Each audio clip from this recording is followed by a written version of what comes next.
it's just I don't want to call it that because it makes it sound like that I'm part of what you're doing, and it's like I don't want to. What? You're invited. Thank you. No, it's like, but anytime you want to contribute. Okay, which is what I'm doing here. This is my idea. Exactly.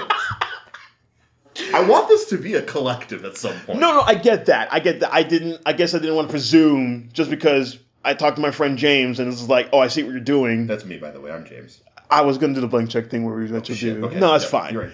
I was going. So I was going to start with this is going to be the viral clip out moment. So instead of No Nut November, you did Noir November. Can you just talk me through your process of doing the latter instead of the former?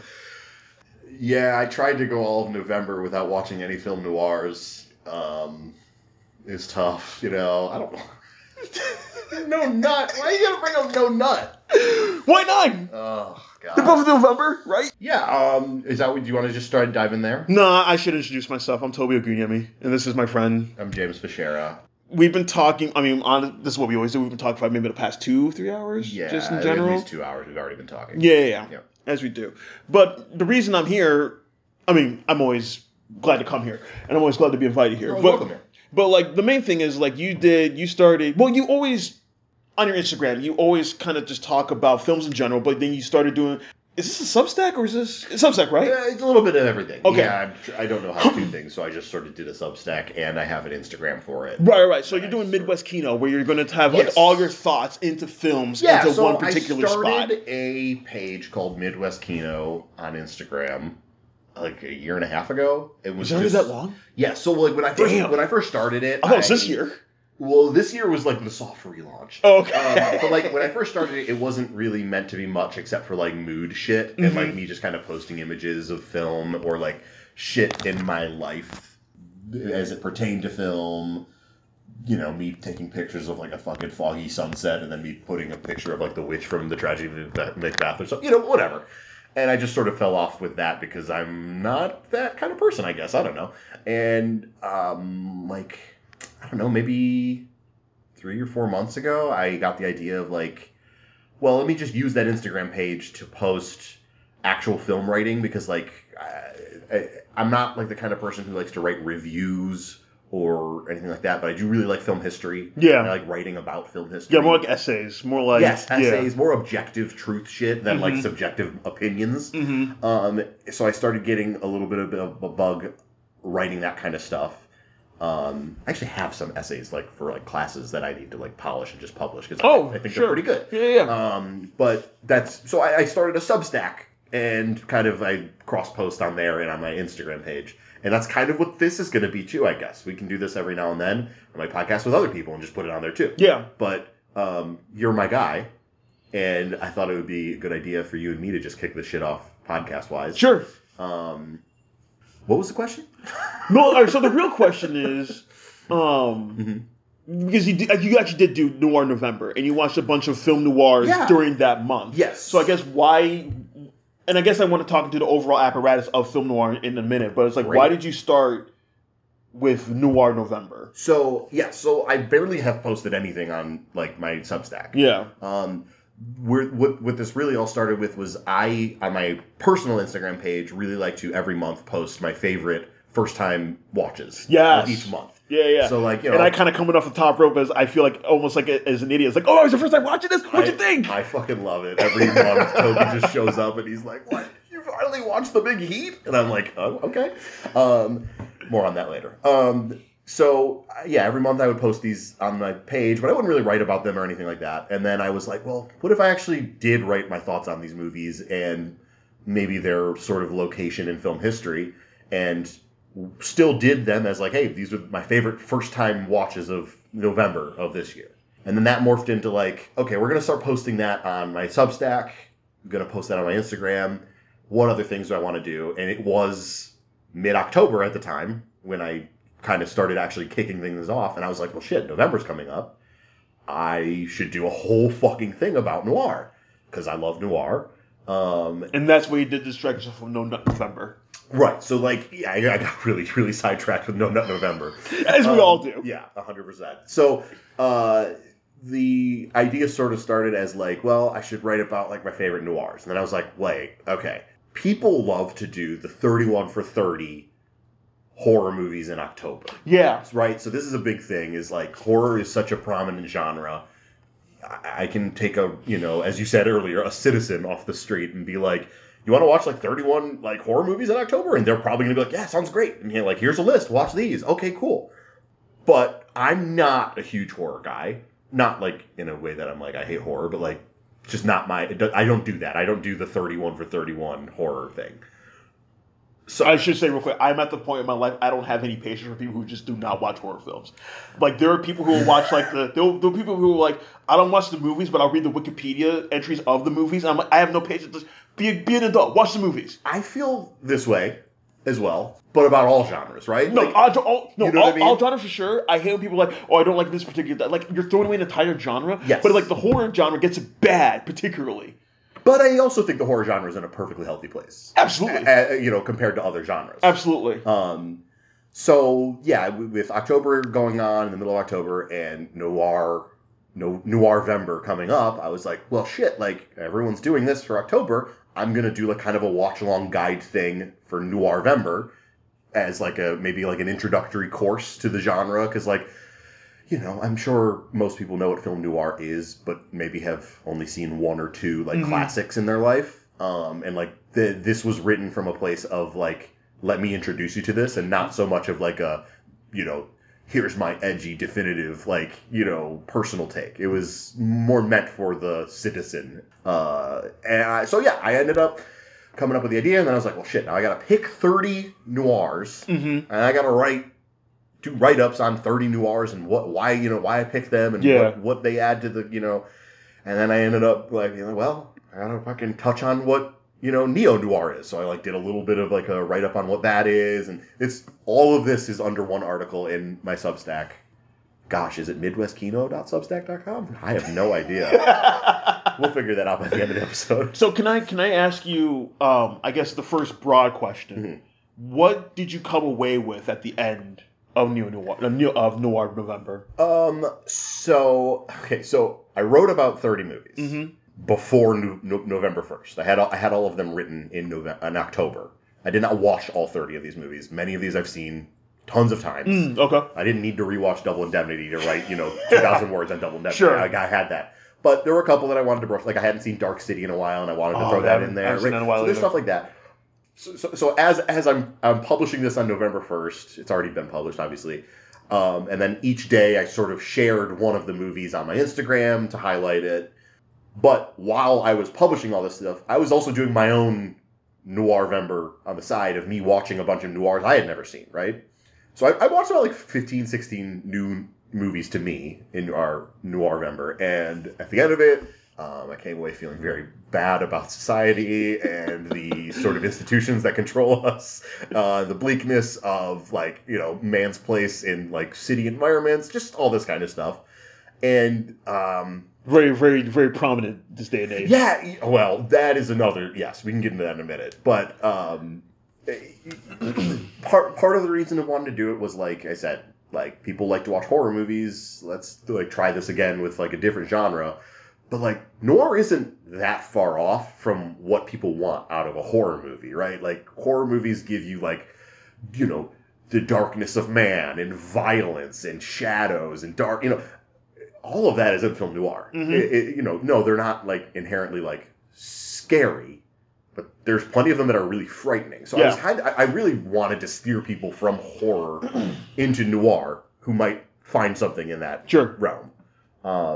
So what did I bring out of it at the end of it is, like I said, man, I just felt kind of bummed the fuck out because that's what these movies are. So so there's that. So let me ask you a more stylistic question, and that the question is kind of in that phrase and this is something that's kind of been bandied about since the end of film noir and kind of classical reinterpretation of it as far as history goes and what have you. Is film noir a style or a genre?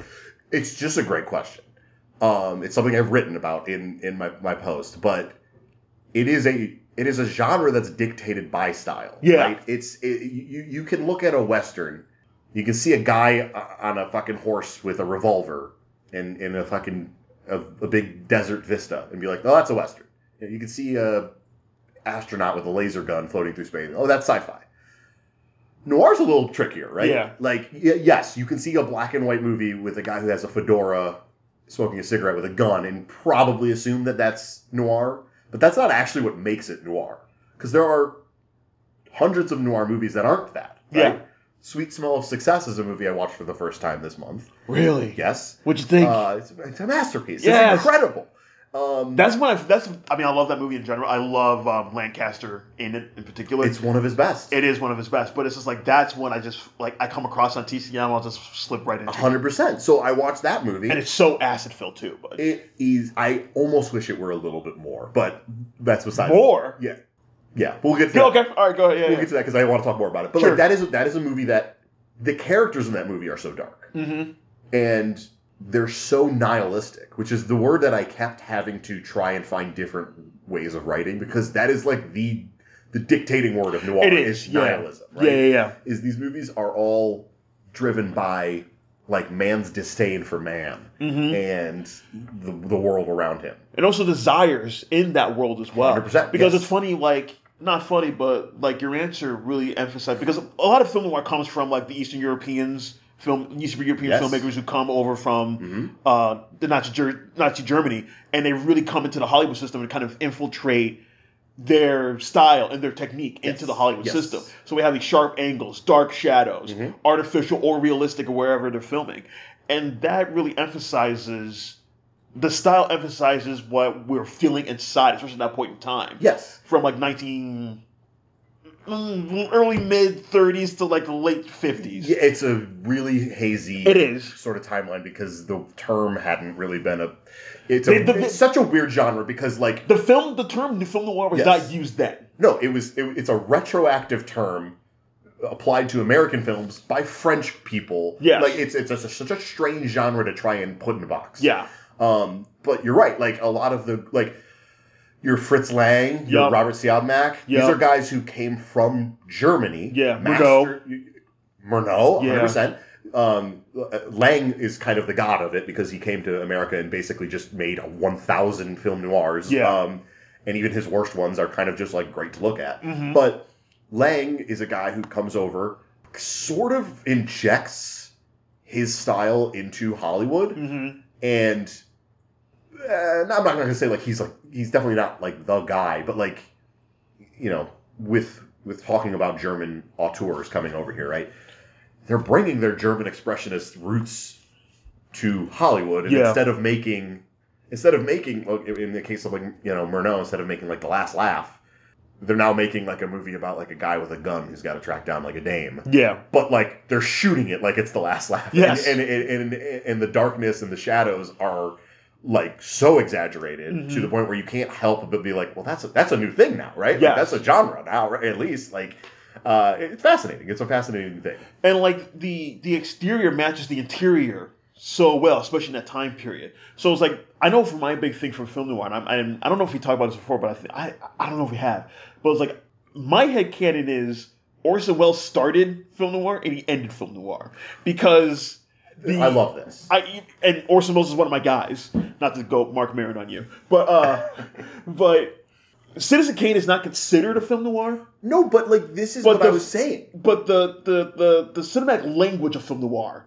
If there is a visual element to film noir, Citizen Kane embodies it. Yeah. And not only that year, but also the Maltese Falcon, which is maybe more film noir. That's the one that I really point to, where I'm just kind of like, well, if you need like the first one, I guess you can take that one. Which is weird because like that was the fourth retelling of that movie, of that book or story, what have you.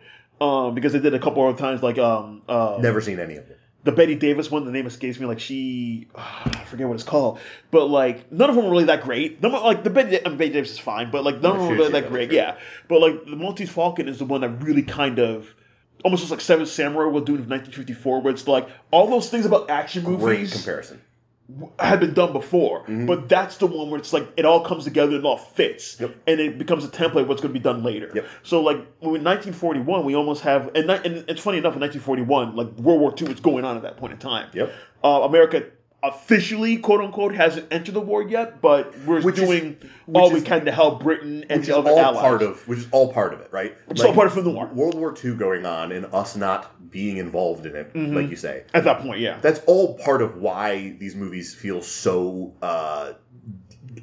like downbeat and like there's a lot of despair in these movies. Yeah. And the fact that like there's a fucking World War II is going on. It's I don't know. It's but it's part of the gumbo, right? It is because it's like Film Noir couldn't, and it doesn't, but Film Noir couldn't happen at any other point in time besides when that happens. With Nazi Germany doing what they're doing, the people fleeing, you're right. That persecution coming to a Hollywood. Perfect moment. It is. So it's just like when you look at 1941, when you look at John Huston's Maltese Falcon, Orson Welles' Citizen Kane, again. Citizen Kane is not a film noir, but when you look at that movie, when you look at the angles, when you look at how Greg Toland and Wells dug holes in the ground to have the roofs seen in visually, so we have the low angle, those super low angles that are so exaggerated. The exaggeration of the myth making of how you build up Charles Foster Kane, and it's like we break them down eventually as well. When you look at the shadows, when you look at the streets, when you look at the smoke in the shadows, like people in light, out of light, in frame, out of frame. All of that is seen in Citizen Kane, and then it kind of takes. I mean, Citizen Kane did a lot in cinema history, of course. Heard about this. Breaking news for the first time. I would love to do a podcast about Citizen Kane. I will always do a podcast about Citizen Kane, but Citizen Kane like typified the visual language. And then moves it forward. Even like Deep Focus, which Greg Toland was really a proponent on, with like the films he did with Jean Renoir and other films, and John Wayne as well. That is in Citizen Kane. That really kind of carries on forward as well. Now, what's fascinating about you bringing up Wells in our conversation right now is that I did not mention his name once when I wrote about. Not a surprise. And I did not watch any of his film or not pick any of his films, despite the fact that sure, Citizen Kane isn't traditionally like a film noir, but like you know what it is? It's like 3 of his other movies at least, right? Yeah. I mean, Lady from Shanghai, which is Touch of Evil is one of the greatest of all time. And I think Touch of Evil is like the end of classic film noir. That's why I said Orson Welles starts it and he ends it. I think classic. I think that's probably. I think classic film noir is the end of. Yeah, as impossible it is to put borders on this thing because of how weird it is. That's why I'm trying though. I think that's about as right as you can get. You know what I mean? Like by the time the late 50s, well, okay, by the time the late 50s roll around. Which is, what is Touch of Evil, 56? 58. 58, okay. Yeah, so by the time the late 50s roll around, right, World War II's been over for well over a decade. 12 years at that point, yeah. The American dream has been sort of like... typified with like... It's been calcified at that point. The Korean War is... You've got Norman Rockwell, you've got... Right? So the noirs of the 50s are fascinating. They are. Because they are so much fucking darker than the noirs of the 40s. Because when you're a noir character and you're in 1941, okay, stuff's pretty fucking bleak because World War II is happening, right? When you're, the lead of Detour in the 50s, why are you in such a bad place if we're all living the American dream, right? This is so much, these things get so much darker because they're not so much reacting to the world at war. Mm-hmm. Now they're reacting to, like, the inherent despair and depravity of the inner soul of man. Yeah. Right? And not only that, but the American dream, which we know is not real. Exactly. And which, like... even then, especially now. They knew back then. Yeah. Like, you watch these 50s movies, and these movies are not even... It's not like a thing where you retroactively go like, oh, interesting, they had some idea. No, these are explicitly movies about how the American dream is a lie, how, like, man cannot succeed under the, constraints of government, capitalism, whatever. Pick it. It doesn't matter. Whatever institution you want. And like how far people will go to chase that dream, and what they're willing to do to other people, despite the fact they know it is an impossible thing to achieve. Yeah. Even if it's money or jewels or paintings, art, women, oil, whatever. It doesn't matter. It doesn't matter. The MacGuffin, the so-called MacGuffins of these films. So like I mentioned Detour, which I'm sure is a movie you've seen. I saw it. It's funny enough. So when I was in film school, it kind of had a bad rap of being a bad B movie. Like, hilarious. Really bad. Hilarious considering its rep now. Yeah, exactly. You know what I mean? Like people are like, well, you gotta watch Detour. Yeah. But that's an essential one. But that's an essential one, and what that movie does with its main character, which is essentially drag him through hell for no reason whatsoever, and then he comes out the other side and he's like, well, I guess I'm fucked, and like the movie ends. That is such a... Not only so... Go ahead. No, you're right, but just the way the movie ends, because I haven't seen it, I don't think I've seen it since film school, it's been a while. Okay. But just the end scene alone, where it's like, like you said, he kind of goes through this entire journey. Yeah. Everything happens to him. He's walking on the side of the road. All of a sudden, a cop car just comes out of frame, stops, cop just comes out, nonchalantly takes him, puts him in the car, closes the door, drives off. That's the end of the movie. The movie just sort of ends. Yeah. It's just like, yeah, of course he's got to go in the back of the cop car. Yeah. Like, that would be the only way to end this. You know what I mean? So like that just completely typifies what was going on in the 50s. And no, this is just reacting to what you said about the touch of evil being sort of the end of that. Yeah. It's actually a really good point, because by the time you get into the 60s, now we're in this weird Twilight Zone element where like... Funny enough, the Twilight Zone is in the 50s. It's in the 60s. Almost like I knew what I was doing there. But now we're in the 60s. We're not quite to neo-noir, which we'll get to in a minute. Yeah. But we're not really in the traditional era of noir either, right? So, like, what are noirs that come out in the 60s? Right. Right? There are these, like, a great, like, double dose that I wrote about. You've got Naked Kiss by Samuel Fuller, 1964. And the same year, Don Siegel's adaptation of The Killers. Neither of these movies are really what you think of when you think of noir. Naked Kiss is borderline like a twisted, melodramatic kind of Cirque thing that's really fucking dark. Mm-hmm. But like, it features a musical sequence. It features like pedophilia. It features sex worker who's as the main character. But it's strange and it's angry. But it's not like the sleek, stylish noir. It's really shaggy. Yeah. It's kind of low budget. Whatever. Speaking of, you got Don Siegel's The Killer the same year. This movie was like shot for TV, and it fucking looks like it. It's flat. It looks ugly. It's really harsh and really, it's quick. It moves like in a way that you're just sort of like, well, the pacing's off on this. But it rips. It's a really good movie. But like the style of 60s noir doesn't really have like a thing you can point to. Yeah. The 60s noir movies are there's a lot of really good ones. The two I just mentioned I would really recommend. Okay, keep going. No, but like we haven't quite gotten to Chinatown. No, and I want to emphasize, and I wanted to bring up this the 60s is I love the 60s films. Yeah. Films in the 60s because it's like just not even Hollywood, just the world at the world apparatus at large is at a really weird inflection point where it's such a strange decade. It is because it's like we're past the Paramount decree. Yep. Television's here. Very much so. We're in the point of where Hollywood is kind of freaking out about television, so they're doing stuff like VistaVision, or they're doing like CinemaScope, things of that nature to try and bring in people back to the like we can only see images like this in the movie theater. The French New Wave is in vogue at that point. Yeah. And that's kind of moved on to different points in the world. So it's like the French New Wave is drawing from classic noir. Exactly. Another thing I wrote about is the fascinating ebb and flow of these things. And the thing was because Germany, France was under the regime of the Nazi Germany, so they did not allow Hollywood films to come into France at that point. So after France was liberated and after World War II, they got the flood of everything. So imagine like everything like 1941 to like 45 all at once. Yep. So you're seeing like Citizen Kane, Double Indemnity. Pretty good movies in there. Yeah. All, like, at the theater at the same time. Yeah.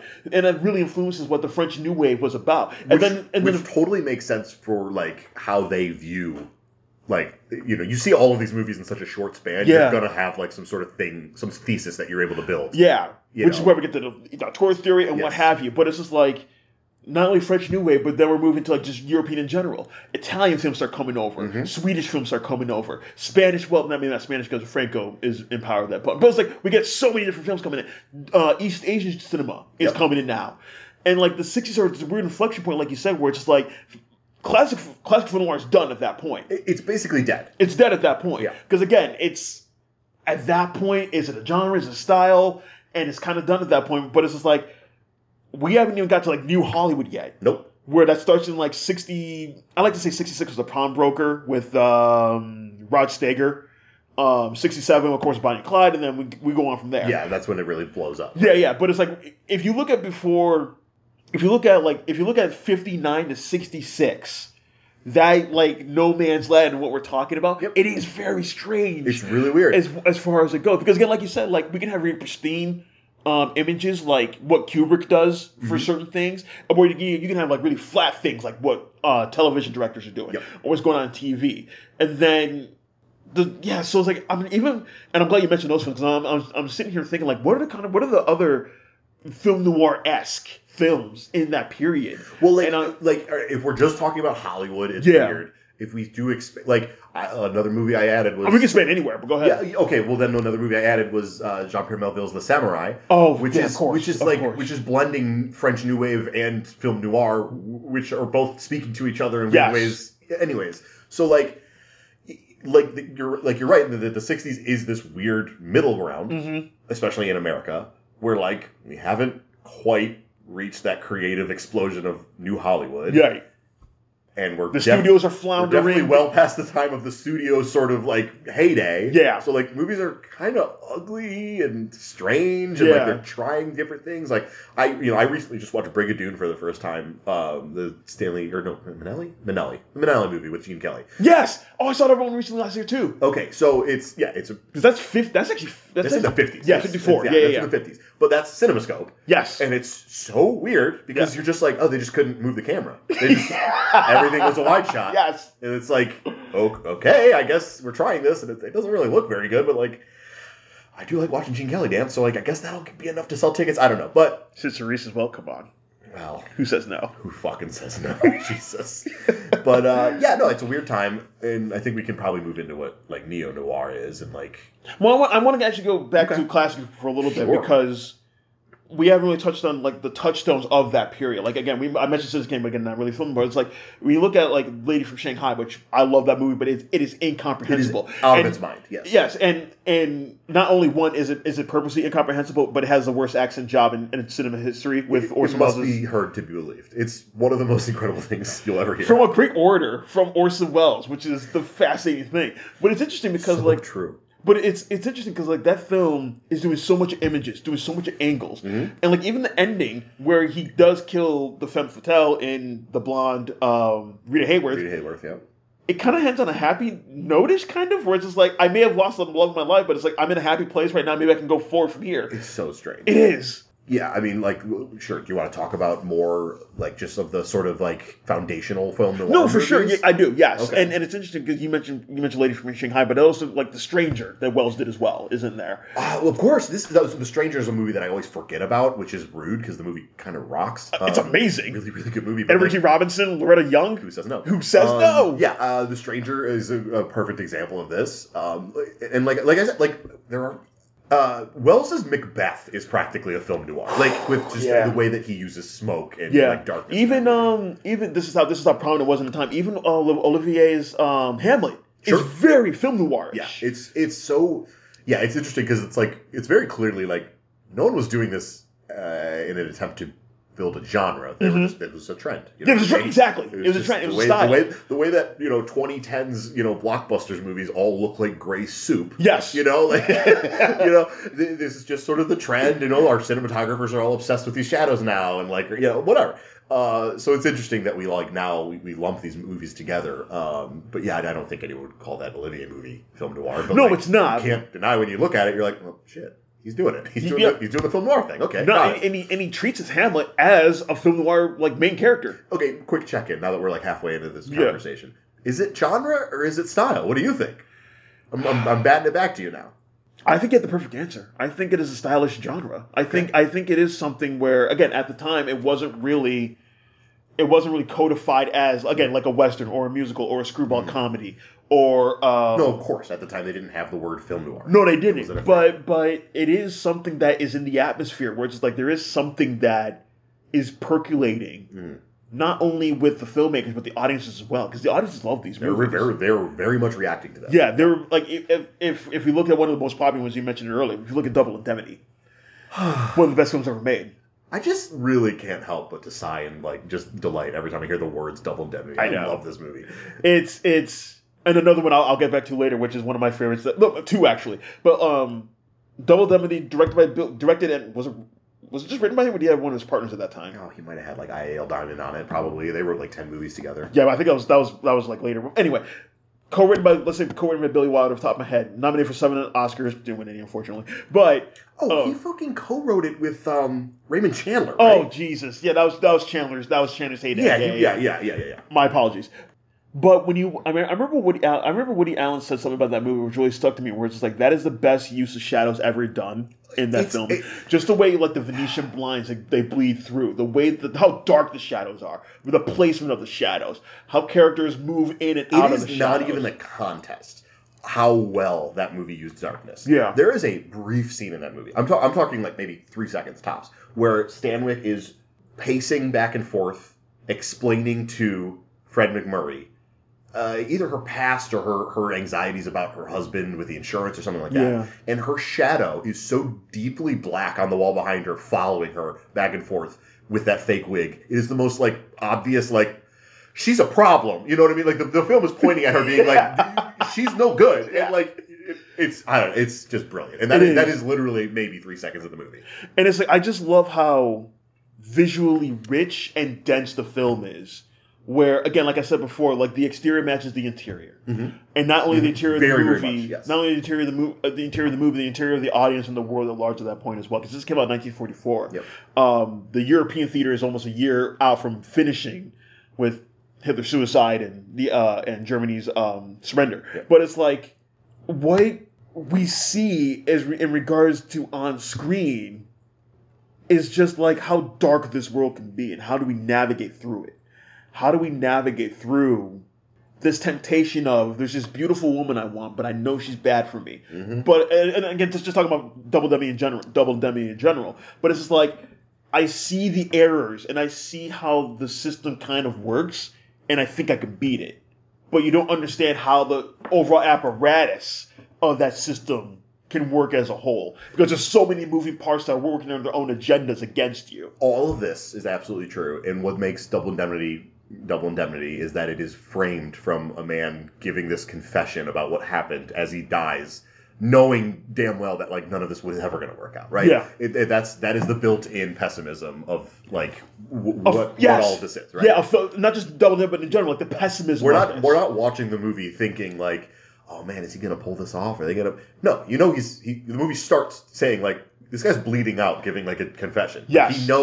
He's telling us this. It's it's the same thing as fucking Sunset Boulevard. Yes. The movie is told to you by a corpse. You know it's not going to end up well. Exactly. And I think that's what a lot of film noir really touches on. That, again, I was going to ask, like, what are the tropes of what we see from? And again, you mentioned before, like, sure, no, we could get into that. Yeah, and I know you touched about it before, like, the fedora, the cigarettes, the private dick. Yeah, obviously the Seamus or Shamus or whatever. The femme fatale, obviously incredibly important to the entire genre of this sexual obstacle of a woman. Yeah, or the Spider Woman or the Black Widow or that kind of thing. Whatever. Like, again, it's very male coded. It's very patriarchal, where it's like the male looks at like this beautiful thing that will devour you. Yes, yeah. But I will say, just to react to a question you asked me like 17 years ago, one of the things that I really took away from all of these noir films that I wrote about and watched was the best use of the femme fatale is always in a movie that is about the femme fatale. Yeah. Right? So you've got Leave Her to Heaven, which is just a movie that is like the male character in that is he's secondary. Yeah. Right? That is Gene Tierney's movie. Yeah. And it is a movie. And also, real quick, the funny thing about... I just lost my plot. Damn. Give me a second. The funny thing about a boy drowning in a lake. No, all right, I remember. But the best thing about most film noirs, and you kind of already emphasized this as well, or we both did, but it's like the men are not bright in these movies. No, they think they are, and never. They think, and it's honestly, they're not dumb. They're not like no. They're good at the jobs. They are not aspirational. No, they're not. You never watch a film noir that features a guy trying to crack a case or whatever. Like I said, many of these movies are not about detectives. And you never go like, I wish I was that guy. And the only one you might think about that is whatever Humphrey Bogart plays, but it's because it's Humphrey Bogart. It's a movie star thing. Exactly. That's just Humphrey Bogart. No, but these characters themselves, they may be good at the jobs. They may have some kind of street smarts. They may have some kind of, even a background like, hey, I served in the war back then, or I have my own. Yes. I almost have my own successful But business. you never want to be in their shoes. You never want to be in their shoes. You know and that guy's not going to end up where he wants to be. And they know that they shouldn't be in their shoes at that point in time. Yeah. But it's either because of circumstances or just because of their own actions, or even actions they had no idea what's going on. But they find themselves in a situation where they're just like, how the fuck did I get here? I think, honestly, and I still think I could try to navigate my way out of this. And sometimes they do, most times they don't. I think one of the things that you just illuminated when I'm thinking about, like, you know, what did I take out of this? Why did I write about all these movies? Why am I obsessed with this right now? Is, like, what you just described with the sort of, like, you know, lead character being this guy who you're just kind of like, fuck, I would not want to be that guy. Is these movies are all identifying a frustration, I think, that we're all feeling right now in our distrust of our government, our leaders, our jobs, whatever. It seems or any kind of system or apparatus that we're under. Whatever. Yeah, exactly. Any kind of system that we're all under. It seems we're in a moment right now where, like, movies like this can probably speak to you a lot more than, like, if you were in the middle of, like, an economic boom and you're just kind of like, what do you mean? Things are going great. Why am I going to watch fucking, you know, it doesn't pick one. It doesn't matter, you know what I mean? But, like, I watch a lot of these movies and, like, I can't help but notice the sort of inherent rejection of fascist ideas in these movies because of the time. You know what I mean? The rejection of corruption in our systems. One of the movies I watched was The Big Heat, the Fritz Lang movie with Glenn Ford, Gloria Graham, and Melvin Lee Marvin. Yes. Lee Marvin, the GOAT. And, like, that is a movie about a cop who is tracking down a case. Things turn bad. Now it's revenge, and he has to go up against the system of the city, the mob who owns the city, the cop who's owned by the mob who owns the city, and by the end of the movie, you're just like, well, fuck, there's no foothold that you can put up against the institutions that have been built to suppress us, right? Yeah. And these are all movies that I think if you watch them now, you're probably going to get a fuckload more out of them than if you had watched them 10 years ago. I think it's a great time to examine these movies and realize that, like, this isn't the first time that we've all been in, like, a horrible situation. Maybe that's terrible. Maybe that's, like, a terrible thing to realize. Maybe it's hopeful because you're just like, well, things are as bad as they've ever been. Okay, maybe not. Maybe things have been bad before. Maybe we'll come out of this, and we'll instead of making Triangle of Sadness, we'll make something more optimistic. I don't know why I brought that fucking movie up. I'm so sorry. But you know what I'm saying? I do. I also like one of the tropes I really like is if you have a more. It's usually a detective that kind of is a little bit more on it as far as, like, how to navigate their area, their system, or their city, or what have you. They are a little bit more knowledgeable of, like, okay, how do I solve this case without losing my license, getting thrown in jail? How do I navigate, like you said, how do I navigate the mob, the cops that are owned by the mob, the altman or the alderman who's owned by the mob, or the corrupt judge who is not owned by anybody, but he does his own dirty dealings. And also this woman who I just fell in love with, who maybe is in line with the mob. Exactly, or is maybe the person who killed the person that I'm supposed to be looking for in another case, as is, that kind of ties all this together. Like this, and usually, like, I love the small crime that exposes the bigger crime trope as well. Wonderful. That always works. Yes, but, like, I always love when a character. Usually works for. It's funny because we mentioned Double Indemnity, probably again one of the top tier noirs. One of the best films of all time. I would genuinely say, like, I know it's weird to be hyperbolic about movies. I would genuinely say it's the greatest film noir of all time. It is the one you should watch if you're, like, interested in, like, classical film noir. I would say, like, go watch Double Indemnity. It's the best one. Yes, but it's funny because say what you will about Walter Neff, Fred McMurray's character. Fred McMurray's character in Double Indemnity. Yes. It's funny because he's an insurance agent. He's not dumb. No, he's quite smart. Yeah. He's very savvy. He's very savvy, but he's not savvy enough for what he's getting himself into. Which is fascinating. But not because he lacks intelligence or knowledge. Yeah. It's just because, like, dog, that's never going to work out. Right. The odds are stacked against you. Yeah. Because of the world we live in. But it's funny because, like, he knows that, but he still thinks he knows it the whole time. But he feels like she showed him that anklet, and it was game over. It was a great anklet, man. Fuck, man. She came out with the bath towel. He was dead. He was dead in that scene. No, he was. You know? Listen, if Barbara Stanwyck flashed her ankle at you, come on. It's over. It is. Now, But honestly, you could do a whole fucking 31 for 31 on Barbara Stanwyck Noir and just be like, that'd be really that's good. pretty good. but it's interesting how, like, he even says in the movie, like, I've been in the house. I know all the angles. I can make this work. Yep. And it's just like, you can't see all the angles that are coming. You can't see that Edward G. Robin's character, I love his name, Barton Keyes. Barton Keyes, one of the greatest characters. He didn't see that he was going to be so investigative that he was going to bring the guy on the train back from Portland. He almost misses it. Yeah. Like, Keyes, he almost misses the entire thing. He does. Right? Like, he's like, oh, I don't know, he fell off the train. You know, what are you going to do? But, okay. Seems like a natural cause. And that one scene where you just listen to all the different... It is one of the greatest things I've ever seen anyone do on screen, is Edward G. Robinson listing off all of the different ways people die, the subsections of each of those ways, and he's just putting a corporate shill in its fucking place. It feels great. It does. Still kicks, still slaps to this day. It just fucking kicks so much ass. It's such a good movie. Okay, so this is kind of looping back again about talking about maybe like differences between like a detective movie made during film noir's heyday, and like The Thin Man, you know, like a studio detective movie made before that. Like, what's the difference between what's the difference between like a crime caper that features a detective that was made in like 1932 and Double Indemnity? Right. The ones in the third. You mentioned The Thin Man, which good movies, and it's just like another one like that. Those are. I'm gonna say this word, and it's not indicative completely of it, but those are more breezy. Okay. Those are more. Go ahead. This is what I was gonna come to. Let's say let's take Double Indemnity as an example. Right. What happens at the end of that movie? Walter Neff is dying in Edward G. Robinson's arms. Yeah. Does not get away with the crime. Yes. Right. That same movie could have been made, let's say, 1935, right? You know, whatever, middle of the code or whatever. The Hays Code. The Hays Code. Yes, I'm sorry. The end of that movie would be crime doesn't pay. Yes. The end, right? It would be like, hey, don't be a criminal because crime is bad. And the end of Double Indemnity is not saying that, right? No.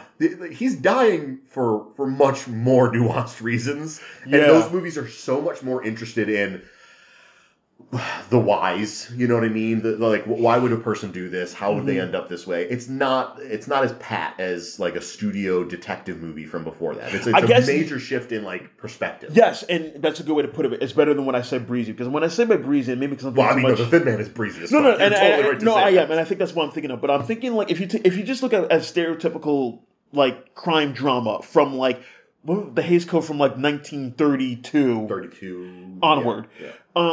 Yeah, it would be deliberately set. Even look at something like The Public Enemy, where it is a masterpiece, a perfect movie, movie that ends that basically looks the audience in the eye and says like, crime doesn't pay, kids. There's a reason why James Cagney died at the end of this movie, because crime does not pay, right. Which is very kind of take your medicine, here we go kind of stuff. The gangster flicks of the era are much more preachy about values. Yes, whereas the film noir movies that are dealing with the same characters really are much more involved with like, yeah, but why are things this way? And it's funny because like they're still operating under the code. They're still operating under the Hays Code. Well, which is why they're fucking masterpieces. No, they are, because they're finding ways around them. Exactly, they're finding ways around the restriction. Yes. As good artists do. But it is interesting how like when you kind of look, even like the three movies beforehand before The Maltese Falcon was made in 1941 by John Huston, they don't work in the same way that one does, because.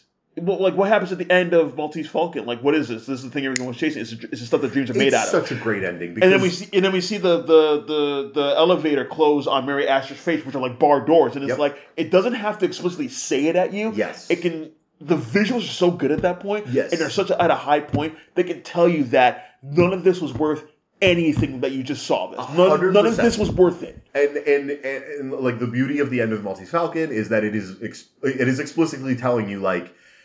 This dream that we're all chasing is a lie. Yes. It's a fabrication. But we all got to do it, right? Like, fuck, I don't know. Like, what else do we do? Yeah, because Sidney Greenstein... He's going to go look for it again. He's going to go look for it again. He has to. Yeah. Right? Where I don't think that you get that out of anything pre-film noir. Probably right? not. There's nothing that nuanced. There's nothing that interesting going on, right? And I think that might be the main difference from what you're talking about from the 30s. Now, I'm not saying that's a bad thing. No. There are great movies made before film noir. Absolutely. I want to be clear. No, absolutely. But like, I think you're just laying on something really cool. And of course, maybe like scholars will listen. I don't know if anyone's going to listen to this as far as scholars go, but like, yeah, of course, it's what it is. But is this really cool? Where it's like the shift in perspective. Mm-hmm. Where it's just like when you look at something from the 30s, look at something from the 40s, where it's just like, crime is not paid. Do not do this thing you just saw. Yeah. And that is literally hammered home. Like maybe like a title screen will literally say something like that. Oh, I'm pretty sure the beginning of Scarface, like, yes, is like a crawl that says like, the San Francisco police urge you not to like. It's and that's so, why it's a PSA. That's exactly, yeah. and that's why the subtitle from that movie comes from, like, The Shame of a Nation. Shame like they had to put that in. Yeah. So like, but despite that, Scarface fucking rules. Exactly. But the 30s one, not the 80s one. Not the 80s one. No. Just to be clear. Just to be clear. But like, but then we get to like the 40s where things are a certain way in the atmosphere. Things are a certain way in the world. Things are a certain way with people and how they react to all these things. Whereas like we don't need to have to be told all that stuff. Nope. We can see from the visuals. We can see from the acting. We can see from the writing and performances. Yep. Where it's just like you chase this mythical statue of a bird for so long. People are dying. People are being killed. Yep. There's all these subplots and everything around that, and you open it up and it's fucking fake. It's coal. It's cold. Right? It's nothing. And then it's just like, you murdered listen, Mary Astor, who says no? Who among us? Who among us? But it's just like, even Humphrey Bogart's going through where it's just like, yeah, listen, I may love you, doll, but it's just like, you killed my partner and you broke the law. I'm still going to turn you in. Yeah. He still does the thing that he needs to do. Yes. Despite how he feels. Yes. And I love that scene where he's just explaining to her, it's just like, you, like, say what you will, like, this is the business about reputation. You killed my partner. Someone's partner gets killed. You got to do something about it. I love that scene. I love that we're talking about the Maltese Falcon. I want to just put us on a track now. Sure. I feel like we've talked at length about, oh God, film noir. It's so good. You know what I mean? But maybe we can start talking film by film, some of the movies I covered. Sure. Yeah, please. You know what I mean? Yeah. And some of the movies I watched. Yeah. If you want to keep talking about it, we can. Maltese Falcon was the first movie that I wrote about. Okay. Right? That was the sort of intro movie when I wrote. Yeah. When I wrote which is a great intro. Again, like you mentioned before, that's like, and I mentioned this as well, like that, like 41 with Citizen Kane or Maltese Falcon. That is kind of like the text of like the definitive, and I think calcified text of what film noir is. I think the reason why you want to point to the Maltese Falcon as like, hey, you want to see film noir? Here's the Maltese Falcon. It's literally got everything. Yeah. It has the private dick. It has the femme fatale. It has the deep, icy cold pessimism and dark shadows. Right? Yeah. It has henchmen galore and like incredible like supporting characters where you're just like, what's this guy's fucking deal, right? Yeah, it has twists, it has turns, it has the cops bearing down on the main character. It has something that we haven't actually, like, I don't really think brought up, aside from maybe the Lady from Shanghai, the complete incomprehensible plot that you're not really meant to understand what's going on at any time. You know what's funny? I think that plot's pretty easy to follow compared to other ones. It is. Yeah. 100% is. I would say that's why it's a good starter. Yeah, movie. You know what I mean? Yeah. It still is sort of like, you know, if you're not watching that, if you throw that movie on while you're folding laundry, you might look down and then look back up and be like, hey, is he alive? What happened? Like, oh, sure, yeah. That one's not the most... Do the Netflix thing? Yeah. Well, yeah. But anyway, so that was the first one that I wrote about. Mm-hmm. What do you think about the Maltese Falcon? You like it? It's really good. Yeah, it's pretty fucking I really good, love it. Yeah, I mean, John Huston's first movie. Yeah. And he basically, I mean, you could say, like, with his first movie invents a genre, right? Like, you could argue that. Yeah. Anything to add? We've talked about that movie. No. Okay. Do you want to go through all 30 of these? Do you want to? I don't know. We can hit the big ones. Let's do that. All right, I'll hit the big ones. Sure. I'll mention maybe smaller ones. We can move on. Odd Man Out, Carol Reed, 1947. You don't love this movie. Yeah, I'm fucked up over this. It's weird because it's like, and it's interesting because that's set in London, so it kind of has a different. It's a totally different thing. Yeah. So the reason I picked this is because, I was... And I will say, James is right. I do have kind of like an icy reception to this movie. It is objectively a good... It's Carol Reed. It's obviously a good movie. Yes. So, however one might feel about it. So part of the reason I picked this movie is when I was doing my research about noir and like checking out other people's lists, every fucking single list is going to have what? The Third Man, right? Yes. Justifiably so. One of the greatest movies ever made. Considered the best British film ever made. Sure, I'll give it to it. Yeah. I like Odd Man Out more. It's my preferred, I guess, Carol Reed film noir set in London or whatever. I'm a third man baddie myself. No, Third Man's a masterpiece. I just figured there's been plenty of writing about that movie. So absolutely. That movie has plenty of shine to it. I feel like Odd Man Out less so. Yes. I just included it. Did you say it is an Odd Man Out? Odd Man Out? I would say Odd Man Out's a bit of an Odd Man Out. Yeah. Stars James Mason. Yep. As an IRA leader who undergoes an operation to rob a bank. Things go wrong. Someone gets killed. He's on the run for the rest of the movie. Yeah. It is. He gets shot too. He is shot in that scene, I believe. Yeah. Yes, because he has a bullet wound and he's on the run from the police, hiding out in odd, crevices and alleyways and bars, whatever, throughout London. Yeah. Ireland? Is it set in Ireland? He's an IRA member. Yeah, but don't they go to London to do the job? I don't remember. It's been a while. Fucking no. Yeah. I just wrote about it. That's all. I was really just gobsmacked the first time I saw this movie. It is Carol Reed, so there are just unbelievable shots of men standing in shadows that you just can't fathom how well lit it is and how effective it is. Not only that, but a lot of scenes of just people in bars enjoying the light, enjoying their because this came out 47. 47. Yeah. So after the war. Yep. But even shots of in the pubs, in the bars. Yeah. Where you see the church. The church as well. The weird kind of hayloft where the artist lives. Yeah. Oh, God, yes. There's just all these incredible settings. It's a movie about a man, basically navigating his way through the city that he kind of purports to protect. Yeah. You know what I mean? He's a leader of this faction that's trying to protect its own people, right? Yeah. And liberate the people too. And liberate them, right, from an oppressing, colonizing class. Yeah. And he spends the rest of the movie after he's been injured trying to find salvation within the people of the city itself. I find it to be a really spiritual film. Oh, it is. That is I think so. kind of incredible, portrait of community. Yeah. You know what I mean? Which is why, if I remember correctly, because it's been a while since I've seen the movie, if I remember correctly, that's why James Mason, spoiler for the movie came out in 1947. Yeah. That's why, when he dies at the end, it's not crushing per se. It's not crushing. It's a little crushing because she's with him and she dies with him. Yeah, of course. But it is almost But the feeling of the ending feeling of the movie, kind of transcendent. He sort of dies in this sort of hail of bullet fire. Yeah. And it feels like. Not a relief, but an ascension of some sort. Kind of. You don't know exactly how the people of the city feel about him. Yeah. And it's maybe he's a martyr, maybe he's a villain. It's unclear. Yeah. And it's kind of, I don't know. I find the movie to be really touching. I put it on there because it's one of the only movies, despite its incredibly snowy and cold atmosphere, that I feel a sort of warmth when it comes to noir. That's what I mean, because that's what I feel about the ending, where it's yes, James Mason dies at the end, but it's just there is still almost a sense of community about the film, especially after the ending. And I think I remember, I'm trying to remember correctly. Doesn't she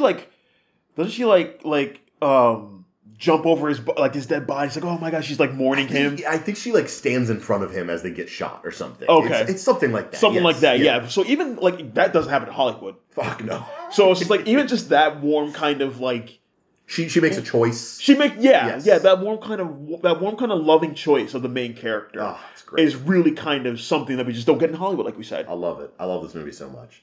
You want to talk about Pick Up on South Street? I haven't seen it forever, so please take it away. I mean, this one I included just because if Maltese Falcon is the fucking foundational movie, and Odd Man Out is a more artistic, spiritual movie, Pick Up on South Street is just hard-boiled fucking just rips. You know what I mean? It's a movie about a pickpocket who accidentally picks the fucking purse of a communist spy. He gets state secrets and he's well, shit, I don't know what to do with this. And the movie just zips from one angle to another. It stars Richard Widmark? Yeah. I love this guy. Which Film Noir staple. I love this guy so much, man. He looks like a skull. He's got this smirk. He's just incredible. He's kind of one of those guys if Richard Widmark is in a movie, it is Film Noir. Yes, a great way of putting it. 100%. He's great. We don't need to get too into that one. I just think it features an incredible main character. His name is Skip McCoy. What the fuck? Come on, man. That's another thing with Film Noir. It's great names. Everyone's name rocks. Yeah, he's got a fence in that movie played by Thelma Ritter. Who's just kind of tired and drinking coffee. And one of her 5 Oscar nominations, I believe, in her career. She had 5. Yeah, she rules. Never won, but yeah. Anyways, that movie rocks. You want to talk about Devil in a Blue Dress? Okay, so this is actually a great opportunity to sort of detour from it wasn't just the 40s and 50s. Noir stayed around forever. It's still around. It's obviously transmuted, and I think basically as soon as the term neo-noir was implemented... I was going to say, I want us to kind of do like the classic noir in general, and then we move into neo-noir. Then we can jump around a little bit. Yeah, We'll come back to. Sure. Okay. Leave Her to Heaven. 1945. I mentioned this earlier. Yeah. A Technicolor, just like feast for the eyes. Is this the first Technicolor film noir? I should have looked this up. That's a really good question. Yeah, it's the most prominent one. So obviously. 1945, obviously pretty early in color film. Yeah, you know what I mean. We didn't really start like kicking that into overdrive until God, I don't even like. I want to say a little bit. Yeah, maybe towards like the 50s, a little bit, like mid 50s. Even then. Even then, yeah. Because of course Gone with the Wind and. By the time the 70s roll around, that's when people are doing black and white stylistically. Yes. Instead of like. That's a mandate, right? Right, yeah, because black film stock, black and white film stock was cheaper than color, so yeah. Leave Her to Heaven rocks. Yes. It's just a movie about a woman who's fucking nuts and smoking high. You just can't help but love her. No. Listen, it's Gene Tierney, so yes. A couple years ago, my girlfriend and I watched Leave Her to Heaven and Images on the same day, and we were both just like, I love a crazy bitch. That was our sort of like collective. I think this is a great movie about like one of the great femme fatales, but like the movie is about her, so she's not really a femme fatale, right? Like, yeah. She is, but like it's her movie. It's not. She doesn't show up and be like, "I'm scary" or whatever. Yeah. She's just. I don't know. It's a brilliant. I don't know. It's great. We can keep going. We'll come back to that one. Okay, we talked about Detour. I think enough. Yeah. I included Detour. That was 45. I don't know why I thought that was a 50s movie. I was wrong as fuck. I was gonna say I thought that was 45. Yeah. Damn, 45 early. Wow, people were fucking depressed back then. Huh? 1953, The Hitchhiker, Ida Lupino. Have you seen this one? Oh my God, it's been a while. Yeah. Okay, so this is the only movie directed by a woman that I included on the list. No, there just weren't many movies made by women back then. Yeah. It wasn't me. It was them. Even though like Lupino. At that point, she was kind of carving a career for herself, director-wise. At that point, this is like I don't know if like this or The Bigamist would be considered her sort of like most mainstream thing, but like her first couple movies are like independent, angry movies, about real social issues that are not like skirting away from them at all. Yes, it's incredible. She's an incredible figure in film history. She is because she herself. Was a noir staple as an actress, right? You know what I mean? She's in The High Sierra. She's in A Lonely Place, right? No. Gloria Graham. That's Graham. Yeah. Oh, Lonely Place is good too. Yeah, but whatever. She's in a ton of. She's really good in High Sierra, actually. She's really good in High Sierra. She's a great actress. No, she is. She was. Then she decided to get behind the camera and say some real shit, and she popped off, and she rocks. Honestly, like Outrage is like a movie that she made about like rape and what it does to a woman, and that movie is shot like a fucking film noir. There are shadows, there are stalking, it's crazy. The Hitchhiker's a movie about a hitchhiker. What are your thoughts? It's good. You know, it's good. I don't know. Go watch it. It's good. It's new. Okay, we talked about The Samurai for a minute. I haven't seen that one forever. I have. This is one of my all-time favorite movies. Yeah, I have a Criterion collection. Yeah, I have a tattoo of this movie. Oh, you do, don't you? I do. Yeah. Love it. It's a movie about a hitman who's on the run from the cops and the people who employed him. It features one of the hottest human beings who's ever lived. I have nothing else to say about that man. Good. Incredible actor. ... He's here. Let's see. Can I mention two ones real quick? Oh yeah. Inject. One is just. So these are two films I keep watching continuously because they're just on. I'll just watch them anytime. And then one of them, it just kind of rises up the ranks. It might be my like second or third favorite film noir at this point. But one is The Big Sleep, where I didn't include The Big Sleep because like, how do I write about The Big Sleep? What do you mean? How would you? I mean, okay. Aside from the fact that it rules, it stars Humphrey Bogart, it's directed by Howard Hawks, it's really fucking good. I don't even know how to begin explaining what happens in that movie. No, you don't. That's how you write about it. You don't explain it. Okay, you're right, but like this is what I'm saying when incomprehensible plot. This is maybe the granddaddy of this, right? Exactly, to the point where they telegram Chandler at one point. Like because they had an issue with to do some rewrites and they telegrammed him. It's like, hey, what is this one point? And he's like, I don't fucking remember. I don't know. I love that. I don't remember. So it's just like, it is like the best incomprehensible plot. Yes. Maybe ever, because it's one of those ones where it's I've seen it like 3 times. I've seen it maybe like 30, and I still don't understand how. I'm just kind of like, okay. But it's one of those plots where it's like when you're in the middle of it, like So film noir is very good at really Byzantine, very complicated plots, but it's really good when you're in it, where you navigate enough with the main character where it's like you understand what's happening. You're following him. Yeah, you're following him. You're not really worried about every single step he takes. Yeah, every like in the minutiae details. Like, even though like I feel like a good film, a really good like top of the line film noir worth their salt will guide you enough where you understand what is happening as it's happening. You may not understand all the particular details, or like why this is happening now. But like every time I watch The Big Sleep, I understand what's happening. But as soon as The Big Sleep is over, and I try it's gone. It's gone. I'm just like like the bookstore plot, and like she had nudes. Yeah, she had nudes, and then that's supposed to help with her husband disappearing to Mexico. But then Eliza Cook Jr. is in this for some reason, and then like the ending happens, and then he's apprehended, and it's like it's impossible. It is in the best way possible, but it's like it's so cool that again the style, this genre, the stylized genre, whatever you want to say about it, it might be the best. As far as like, we're going to throw so many twists and turns at you, but it's okay. We're going to hold your hand through it while this is happening. The good ones do that. That's what I said. The ones that worth their salt. I think you once said this about, I don't know what director. It doesn't really matter who it was. But basically, like, I don't need to understand what's going on. I just need to know that you understand what's going on as a director. Yeah. Right? And that's, I think The Big Sleep is a wonderful example of that. Not one of the movies I picked. What was the other one you were going to bring up? Out of the Past. Yeah, so that was actually the next movie I was going to pull up. Let's do it. I would say... I love this movie. Earlier I said that Double Indemnity is my the number one best of all time. Out of the Past is my favorite. Out of the Past is just my favorite film noir. I think it's just the go-to answer. The one every time I keep watching it, it just kind of rises up the power rankings for me. Where it's just like I love this movie. Okay, and you know what? This is a great. We've been sort of like slowly putting together one of the staples of film noir. Zippy.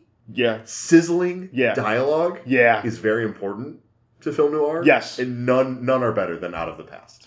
I think The Big Sleep gives it a run for its money just because of how hot the chemistry between Bacall and Bogart is, and that's one of the reasons why they made the movie, just to capitalize on it. I'll allow it. Yeah, but I think Out of the Past has my favorite has my favorite scene in film noir, where Robert Mitchum and Jane Greer have been kind of going out together a couple times. She comes on the beach, so we see that long shot of her walking towards the beach. She's like skipping, and he says that in the narration.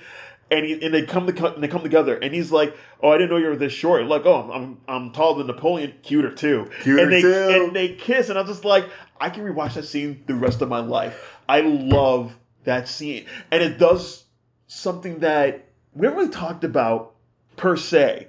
Where we talked about femme fatales a little bit. We talked about like dumb over beyond their skis main characters. But we don't really talk, and film noir in general doesn't really talk about that. It doesn't really do this much.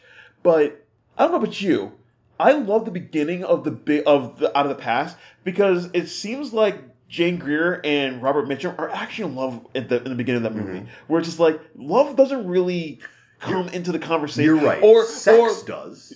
Absolutely. You know but what it's like love really kind of doesn't come into conversation of these. But even if love does, you kind of have to discard it to do the greater good, like what Humphrey Bogart does at the end of Maltese Falcon. Yeah. Or even what Orson Welles does at the end of the Lady of Shanghai. You're right, because honestly, like what's great about Out of the Past is that like those two are in love, I think. You're basically watching a romance movie. Exactly. And then Kirk Douglas shows up, and then things become a little bit hard to understand, and you're like, oh, wait, no, this is a noir. Right? Exactly. Okay, gotcha. Yeah. It's great. It's just one of the sexiest sort of scripts you could imagine. It is. It's Robert Mitchum just absolutely just lumbering his way. I just love this man so much. Even Double Indemnity is not about love. It's about lust. Exactly. It's about mad, crazed lust. Yes. But like that scene I talked about with Greer and Mitchum, and then even a scene later where it's just like they picked up groceries or going to a cabin. You're so right. They're so domestic. Yeah. They the way they speak to each other in that movie, I do not see a fire for sex in their eyes. I see two people who are just kind of like, I kind of just want to spend the rest of my life with. That's what it is. But so like low key. You know low key. But it's like they like the scene when they drive to the cabin, they're making like, oh, I really rather not. Like when she says it like that, and it's just like this cutesy kind of, like you said, domesticated. Like there's just these two people who just really like to be with each other. Ugh. They open the cabin door, and it's Kirk Douglas's henchman right there. And it's like film noir. Now it's film noir. Yeah. What a fucking masterpiece. I love this movie so much. I agree. And again, twist, turns, Jane Greer becomes like Kirk Douglas, who's always playing assholes, is great at it. and I really like him in this one. He's very charming in the best sleazy way possible. I feel like I'm not in and out on Kirk Douglas, but like sometimes I watch a Kirk Douglas movie and I go, oh right, he was kind of like a low rent A+ movie star or something. Like there's something B about him. But then I watch something he's like B+ A-. Yes, but then I watch something like The Bad and the Beautiful and I'm like, no, he was a master. He was a master of his craft. Like so it's he fits that mold that you're talking about. And then like even the end where Jane Greer kills Jane Greer. They're driving with, exactly. Jane Greer kills Robert Mitchum, and then they're taken down by the hail of bullets by the cops. And then we have the domestic life, and we have the scenes of the other town that Robert Mitchum is kind of like you said, lumbered through, and people are like, oh, he's a good guy. Right? Something different about him. Like own a gas station. Yeah, he owns a gas station. Yeah. And it's just like another thing Film Noir does, where it's just like the past is never done with you. Yes. You can run as far as you want. You could be like Kirk Douglas' henchman at one point. You could run away and become a gas station. You can infiltrate yourself in this small town. Yep. The past will always come for you. Yep. And what do you do with that? Like the past will catch up to you eventually. But God, I love Out of the Past. I'm so glad you brought it up. I kind of thought that was going to be one of those. Yeah. We were like, let me bring this up. Can we talk about Hitchcock? Absolutely. So, what do you think about Hitchcock and his relationship to noir? Oh, good question. Because Hitchcock is his own brand. This is exactly what I wrote about. And he always has been. I mean, that was kind of the juice, and he's really kind of laid that template for other directors in the future and what have you. 100%. But he is someone that works. He's a director that understands not only. He had this one great quote that was. I'm going to paraphrase it badly, but it's just like if a director makes Cinderella, they expect Cinderella. If I directed Cinderella, they'll expect the corpse in the pumpkin carriage. Yes, 100%. His name is a brand. And his name is a brand. And his films are their own genre. Yeah. But he made noir films. Absolutely. He made Shadow of a Doubt. You know what I mean? Which he always says was his favorite Hitchcock film of his own, which I love. And that is very much a film noir movie. But it's like, very film noir, I love that movie. But very film noir, very domesticated in how... I mean, the best shot ever is the train coming into town, Santa Rosa, and you see the black smoke billowing out of the train, exactly. And it's just like, well, evil's coming to this small little noir, town. Right? That is film noir in a nutshell. The movie of his that I chose to write about was, in my opinion, maybe the one movie of his that's more noir than it is Hitchcock, which is The Wrong Man. Yeah. So this is that's not only that, but he kind of wrote he wanted to do that because he kind of wanted to make I took a Hitchcock course in class in film school a long time ago. Mm-hmm. But he said something, he saw a documentary, he kind of wanted to do something like that in a fictionalized setting. So he was really inspired by the story of The Wrong Man, and he wanted to make that movie. But it is very film noirish in its own right. It's so funny when you watch that movie, because that movie starts with literally a man walking onto a screen, and then you hear Hitchcock's voice being like, you guys have all seen my movies. This was a little different. It's based on a true story. Yeah. Anyways, here's The Wrong Man. And then it's the Wrong Man, which is like a really good fucking film noir about a man who is wrongfully accused of robbing a bank. It's Henry Fonda, one of the greatest actors who ever lived. Yep. This is one of the greatest performances he ever gave, in my opinion. His eyes dart around in a way. He's a great eye actor. Well, I mean, he's got some of the greatest eyes. Yeah, he does. You know what I mean? But, like, he's such a fragile, like, falling apart at the seams man in this movie because he knows he didn't do anything wrong. The audience basically just knows that he didn't do anything wrong. And the whole time, he's just trying to, like, navigate his way out of this, you keep using the Byzantine word of, like, which way do I even turn to get out of this situation? I don't even know which way's up. Yeah. And then the movie ends with such a devastating, like, coda of, like, his wife who's, like, lost her mind because... Vera Miles, I believe, right? It's Vera Miles, yes. She, like, lost her mind because her husband has gone through so much she couldn't help him.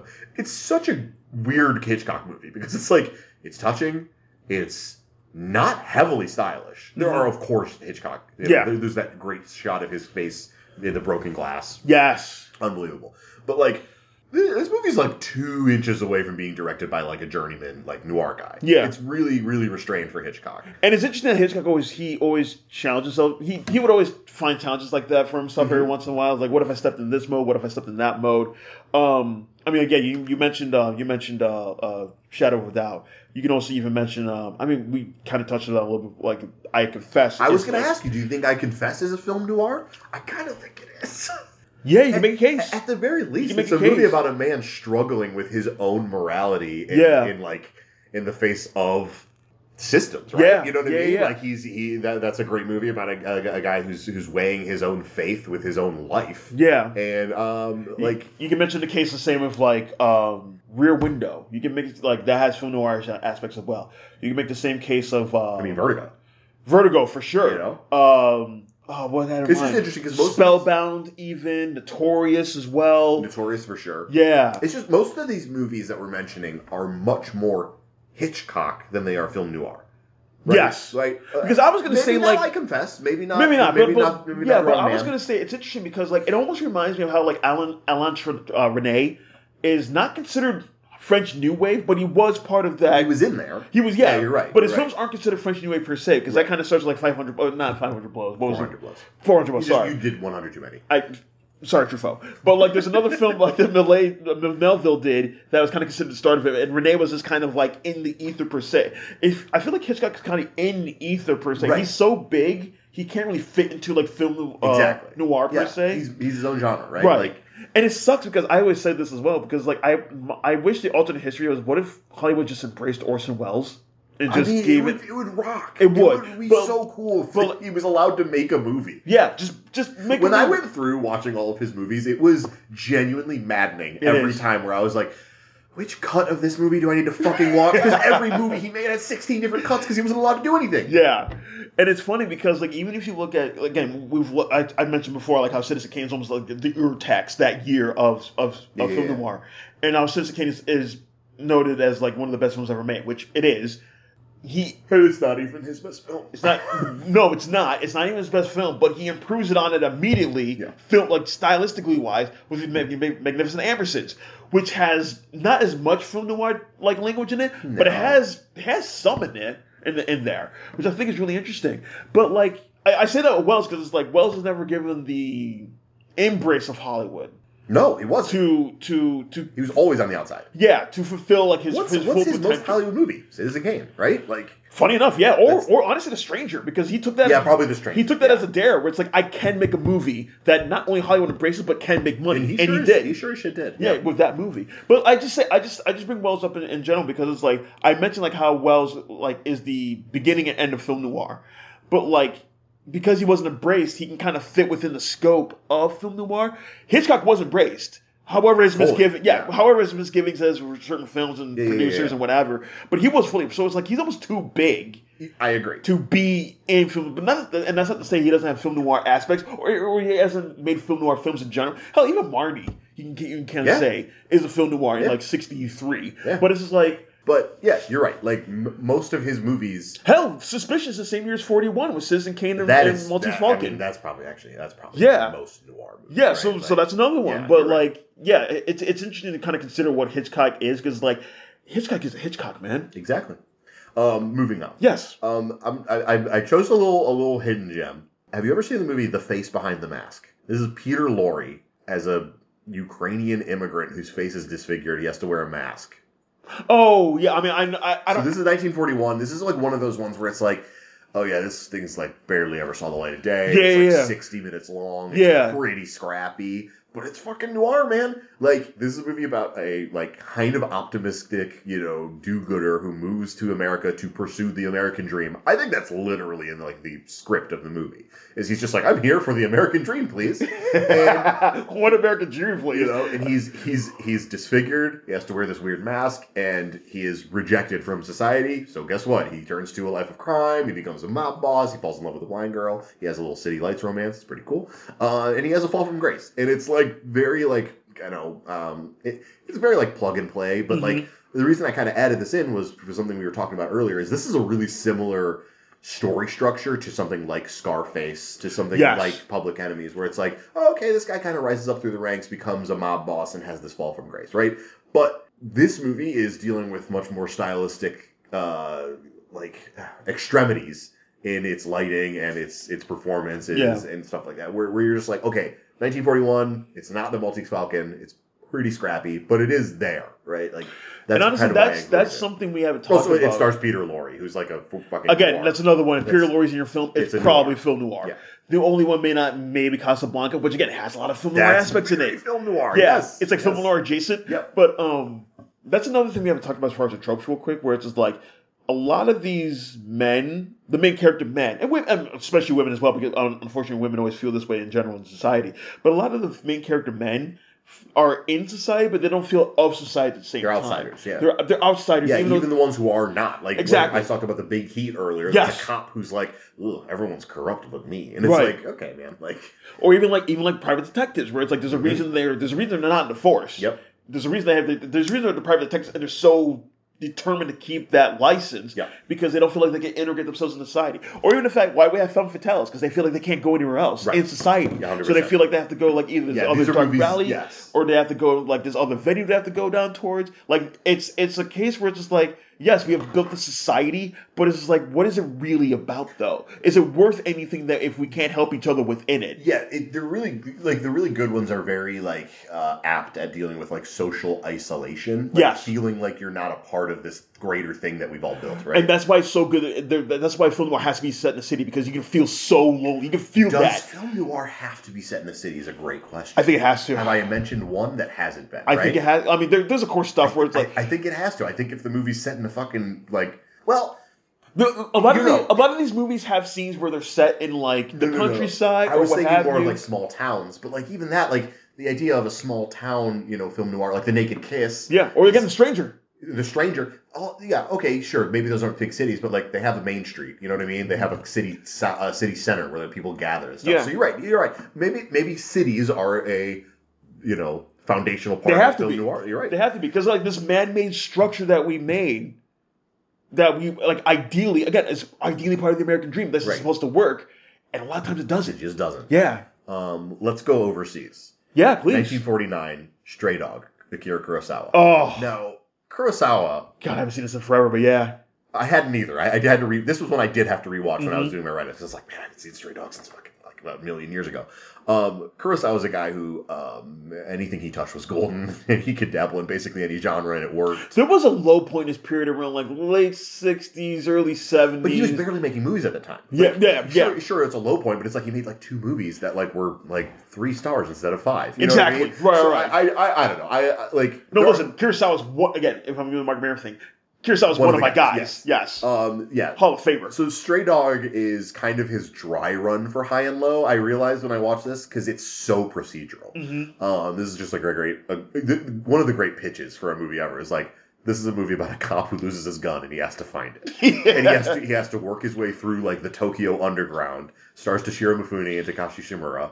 Just basically 2 of the greatest people who've ever lived. Yep. And it's just like a fucking just like High and Low, which is a better movie, and also a great example of noir. Just like High and Low, this is a movie that sort of likes it delves into a community on a very molecular level as the cops sort of go from, okay, here's the fence, here's the criminal, here's the pickpocket, here's the pickpocket's girlfriend and her mother, and here's the nightclub dancer, and like they have to talk to all these people to find this fucking gun because now the gun's being used to kill people. They've traced the bullet. It's so granular, and just sort of like it's fascinating to see sort of like the differences of what you can do with noir. Yeah, where you can take a movie like Double Indemnity or Out of the Past that is so written. It's so there's this dialogue that's so woven into the characters. Yeah. It's very, well thought out. It's beautiful. Or you can go over here to Stray Dog and see a movie where, like, of course it's a masterpiece. It's fucking Akira Kurosawa and he's thought about every element, but he's just sort of letting things look like they were filmed on that day. You know what I mean? It's borderline documentary. Yeah. I didn't include High and Low because I'm an idiot, I guess. I don't know. I should have written about High and Low. It's a better movie. But, like, that movie's great because it just, like, it drops the Mifune character when he's not needed to dive into all these other things, and it goes into the actual procedure of the case. It's really interesting. That's another thing we should mention as far as, like, tropes of film noir, where it's like you're talking about, like, hey, here's the pickpocket, here's the fence, here's the here's the henchman, here's the side boss, here's the bartender that kind of knows the bartender knows everything. Maybe the roulette player or the roulette dealer that kind of knows other people. The bartender that knows everything. Yeah, that's one of the good ones. That is, yeah.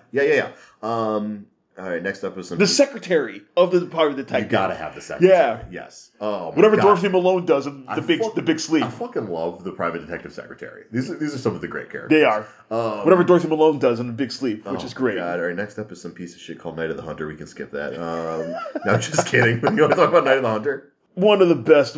I think it is the best one and done movie ever read by a director. It's like the temple that those people pray to, right? Like, if you're only going to make one movie in your life, it's going to immediately become compared to Night of the Hunter. Yeah, and it has the great image of Hollywood history. Shelley Winters in the bottom of the lake. It's one of the most startling images. It is, it's so and Hollywood is beautiful. and everyone past after that has tried to recreate that image.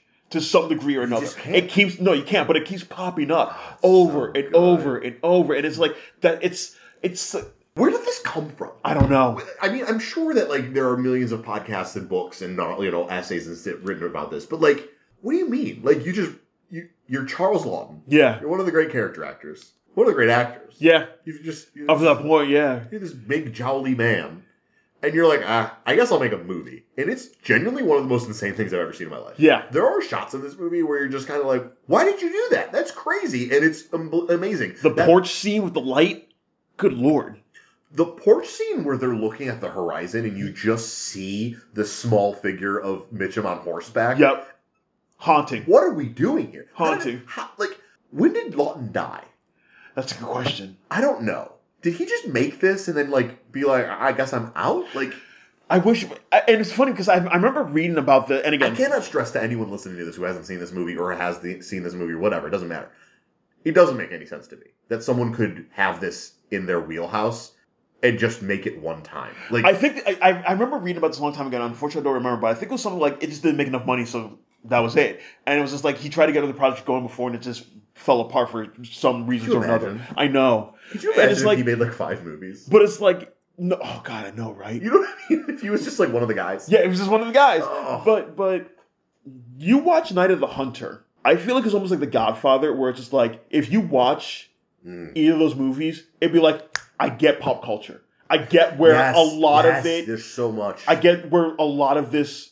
So this is where that came from. Casablanca. Yeah. Yes. Or it's like because Night of the Hunter, where it's like the love and hate. The love and hate Knuckles thing is just, he's got tattooed love and hate on it. Yeah. It's also a movie about a priest who kills people, which is just like, that in itself is bracing. You know what I mean? Especially for 55. The great kid performances. Really good kid performances. Lillian Gish. There's not a single hair out of place on this movie. No. And this guy only made one movie. I really can't stress this. No, I know. But it's German expressionism. It's film noir. Yes. It's oh my God. I don't even think. I'm glad you mentioned German expressionism because I'm thinking of the one shot of Robert Mitchum, his hands outstretched, chasing the kids up the stairs. So crazy. That's very like cabinet Dr. Caligari stuff right there. I mean, like you mentioned the Shelley Winters shot, but like. There's other stuff from this movie too. That incredible like profile shot of the attic where like most of the screen is negative black space. Yes, and we just see the room, like the triangular shape of the room. Yeah, like that's in Hereditary. Like Ari Aster tried to do that. Emphasis on tried. He's got so many images in this movie that like that image alone would be enough to sort of cement it as like one of the great things. Yeah, and it's like basically every shot of this movie is that. Yeah, it's I don't know. And Night of the Hunter's fucking nuts. It is. I should watch that. Everyone should watch it. Watch it right now. Moonrise, Frank Borzage. Don't know that one. No. Okay. So Borzage, are you familiar with Borzage? Yeah, a little bit. So he's like kind of a sap. I love Frank Borzage movies. His movies are like very sentimental, very serious, and it straddles the line between like melodrama and like issues drama, I guess. I don't know. He did like The Mortal Storm, which is like a great anti-Nazi movie. But whatever. Moonrise is a movie about a guy who's literally born with a noose around his neck. It opens with one of the greatest match cuts I've ever fucking seen. And I'm just like, how are we not talking about this next to like 2001? Where I'm not going to describe it. I don't know what to tell you. It's a baby and then there's a noose and there's a shadow and you're just like, whoa, what the hell just happened? But like this guy is, his father was executed for murder. And his entire life, he's been tormented by, like, bullies and stuff. Like, you're the fucking son of that murderer, And he ends up, like, kind of breaking one day when one of his bullies goes too far. And he kills the guy. and the rest of the movie is sort of him trying to like reckon with the fact that he's like, oh fuck, I just ended up where like I didn't want to end up. You know what I mean? It's much more. God, I don't want to say stuff like saccharine because like I don't think Borzage ever goes that far. Mm-hmm. But it's much more sentimental. It's much more like inward looking than a lot of like noirs tend to be. Features an incredible supporting performance from Rex Ingram. I don't know. It's hard to talk about when like I'm the only one who's seen it. Check it out. Okay. It's really fucking good. Okay. What year did it come out? That's 48. Okay. Yeah. You ever seen Blast of Silence? No. Okay, we're getting to the nitty gritty. Sure. This is low budget shit at its finest. Okay, this is like a movie written, directed, and starring a guy. Like, I think he was maybe like friends with Cassavetes. Okay. And you can feel it. Peter Falk. I think so he must have known Cassavetes. Oh, okay. So like, yeah, he was going to star Peter Falk, but like he couldn't afford it. The movie's funding came from like test footage that he shot, that he like displayed to get funding, and then he just took the test footage and was like, okay, I don't have enough money, so I'll put the test footage in the movie. So it's like really run and gun on the streets. It's just about a hitman going to do a job, and it's Christmas. Oh, it's a Christmas movie too. And like when he gets to New York to do the job, obviously things go pretty fucking bad. It's really good, like scrappy, low budget shit where you're just kind of like, man, you can feel Cassavetes in there. You can just, I don't know. I would highly recommend it for anyone who likes the sort of hard-boiled shit. Mm-hmm. It's not visually impressive, but you're just sort of like in it for the run-and-gun feel. Okay. Yep, Blast of Silence. Okay. We're almost to the end of like the classic shit. Okay. The Killing, Stanley Kubrick. Oh my god. This is just one of the movies, you know? It is one of the movies. This is one of the great movies. I think it's on Tubi still right now. I believe it is. And every time I come across it, I just watch it. I put this movie on to go to bed. Same here. So often. Yeah. It cools me out. Yeah. So, oh my god, I love this thing. Yeah, I don't know, Sterling Hayden. Yep. Is he one of those guys? Is he a guy where you're like, if it's Sterling Hayden, it's noir? He's almost there. Yeah. I think he kind of branched out a little too much to be considered that, but he's one of the greats. And I don't think he's in enough of the 40s ones to kind of be like... No, he's a 50s guy. I think of him as a 50s guy. No, he is. Yeah. One of the great slab faces, you know what I mean? Yes. Him and Lee Marvin, honestly. Yeah. Yeah, I don't know. Fucking good fucking movie about people robbing a horse track. Yep. Love the narrative of... Or not the narrative, but the narration and the sort of bifurcated timelines that this messes around with. That feels very early. Yeah. Yeah, I don't know. That scene of them all sitting around the table, like planning the thing where there's just cigarette smoke everywhere. That's one of the great noir shots for me. Yes. You know what I mean? Obviously, them with the clown masks is really good. Yeah. But yeah, Sterling Hayden, like surrounded by smoke, planning a heist.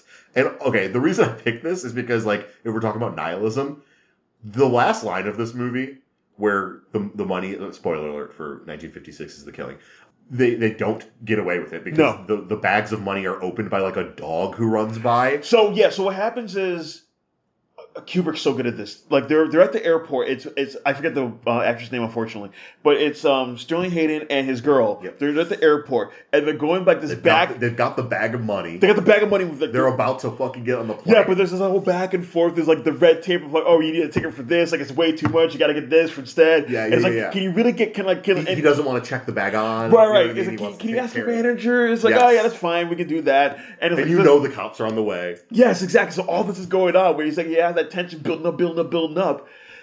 And they get all that done. They're on the tarmac. They see the bag they see the bag on the on one of the trucks being taken to the plane.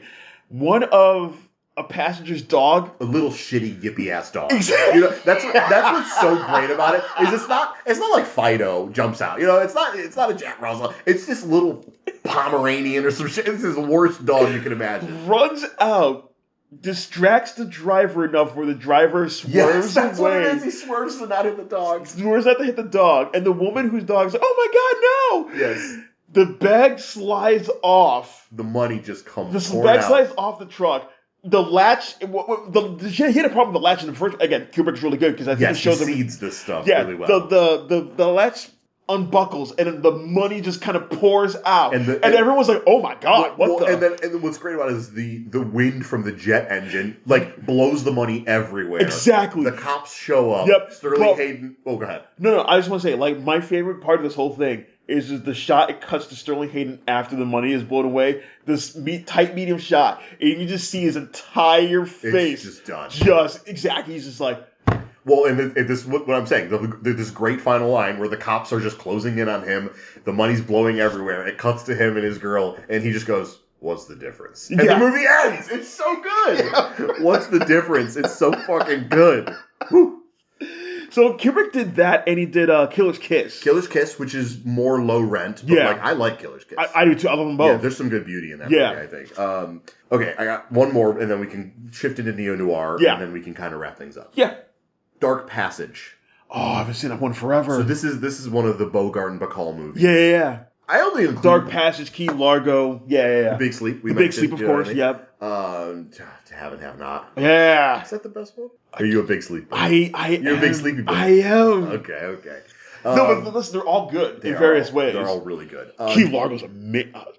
I know you didn't mention Key Largo. I'm just saying Key Largo's amazing. You don't mention it. That's fine. With Edward G. Robinson, man, just dialing. Is he one of those guys? Absolutely. Edward G. Robinson in the movie. It's a film noir. Yeah, absolutely. But yeah, Dark Passage. Dark Passage. I included because I love the experimentation of Dark Passage. Mm-hmm. Maybe the movie doesn't like work on like a plot level. I was gonna say out of all the Bacall Bogart ones, I think it is kind of that one where it's just like it's the odd duck. It is. You know what I mean? It's not directed by John Huston or Howard Hawks. It's directed by Delmer Daves. You know what I mean? Oh yeah, just a guy. Yeah. No. He made some good movies. No, he did. Yeah. No, he's one of those journeyman guys. Yes, like good hand to have. Yes, the studio has. But I really like the experimentation of this movie because it starts off with the entire first act is POV. Yes. You do not get to see Bogart's face. That's right. It's only his voice. So the first act of this movie, you just get because this is the one he's wrapped up in the bandages, right? Correct. Yes. Yeah, the plot of this movie is he escapes prison, has to get plastic surgery to hide out. Yes. So the first act, he's escaped prison. It's all POV. It's just his voice. You just get the iconic voice. You don't get the face, right? The second act, he gets the plastic surgery. His face is wrapped in bandages, and he can't speak because of the plastic surgery. So you just don't have Bogart at all, right? At least you have the iconic voice in the first act. Second act, you don't get it. Third act, he finally takes the bandages off and he can speak, and you get the full Bogart, and it's like edging, and you're like, yeah, I've got Bogart now. It's so good. It's such a weird movie. I think it's such an exciting thing to watch, like a 40s movie that's just like, let's fuck around with the format a little bit. What if we went for it? Exactly. So that's the main reason I put it in there. Also Lauren Bacall's in the movie. So one of the great actresses. She is. Know. What else to say, you know? And then I ended things with Double Indemnity, which I think we've talked enough about, and we'll talk about more. I mentioned how Wells began and ended Film Noir. Sure. Well, I think we have to talk about the end with Touch of Evil. Yeah, I didn't even mention Wells' name. I know, yeah. When writing any of this stuff. And I didn't pick any of his movies, and I didn't watch any of his movies during my own little watch. Sure. I think Touch of Evil is his best movie. I think it's one of the best noirs ever made. Yeah. I'll let you take the conversation if you want, especially when we're talking about the end of traditional noir. Yeah, it's just interesting how Wells, again, in my narrative here, where I kind of span. Which I'm going to subscribe to. Please do, yeah. Subscribe to your narrative. Like, it's just interesting how Wells is there at the beginning, there at the end, where it's just like, man, the beginning of the movie, man. Just the ticking of the bomb. We see the bomb placed in the car. It's so, like, oh, man. I like this movie a lot because of his performance. Yes. Not so much Charlton Heston, which, like, I think that was one of those ones where it's just like, you got to have a star attached to this. I guess. And it's just like... I picked the wrong one, I guess. I don't know. Why is Charlton Heston playing It's so bad. A Mexican detective. It's so bad. But I feel like the movie just sort of powers through that. It does. It does. I actually like Heston in the movie, honestly. He's one of your black licorice actors. Yeah, I get it. He really but is. like I actually like him in the movie. It's like, probably his best performance. You honestly make a case. You honestly make a case. I hate it, but like it probably is. You can probably make a case. But it meanders. It's hyper focused. It's dark. It's a little whimsical at points. Especially with the why am I blanking on her name? What, Marlene Dietrich? Thank you. Yes. I know. In my house, forget the name of Marlene Dietrich? I'm sorry. I don't know how that happened. What's going on? I'm sorry. I don't know how that happened. No, she's awesome. But like even just her character talking about like she's like a weird like fortune teller lady or something. Yeah, who knew Hank Quinlan in the past, and they may have had a spark or something. There was something between them, and it's just like the movie works in the best Wells way, where he kind of just meanders, he moves around in certain spots, you just don't know where it's going, but then he just sticks the landing, crushes the landing. Yeah, Wells' performance in this is. I don't really love when people use the word brave to describe a performance, because it usually means kind of misogynistic or weirdly sometimes homophobic. You know what I mean? Sure. I honestly think what he's doing in this is very brave. By this is how you know that Wells wasn't ever really concerned about his star persona. Yeah. This is a disgusting human being that he plays. Not morally either. Both. This definitely he is morally. Yeah. Disgusting. But what I'm talking about is I know what you're talking about, yeah. He's you can hear his lungs rattling. He's so out of shape. And he's just happy to be let me just depict the absolute dregs of society as this disgusting cop. Yeah. Oh man, I love this performance. I think it's the crazy. way it's a crazy thing for one of our great auteurs to do.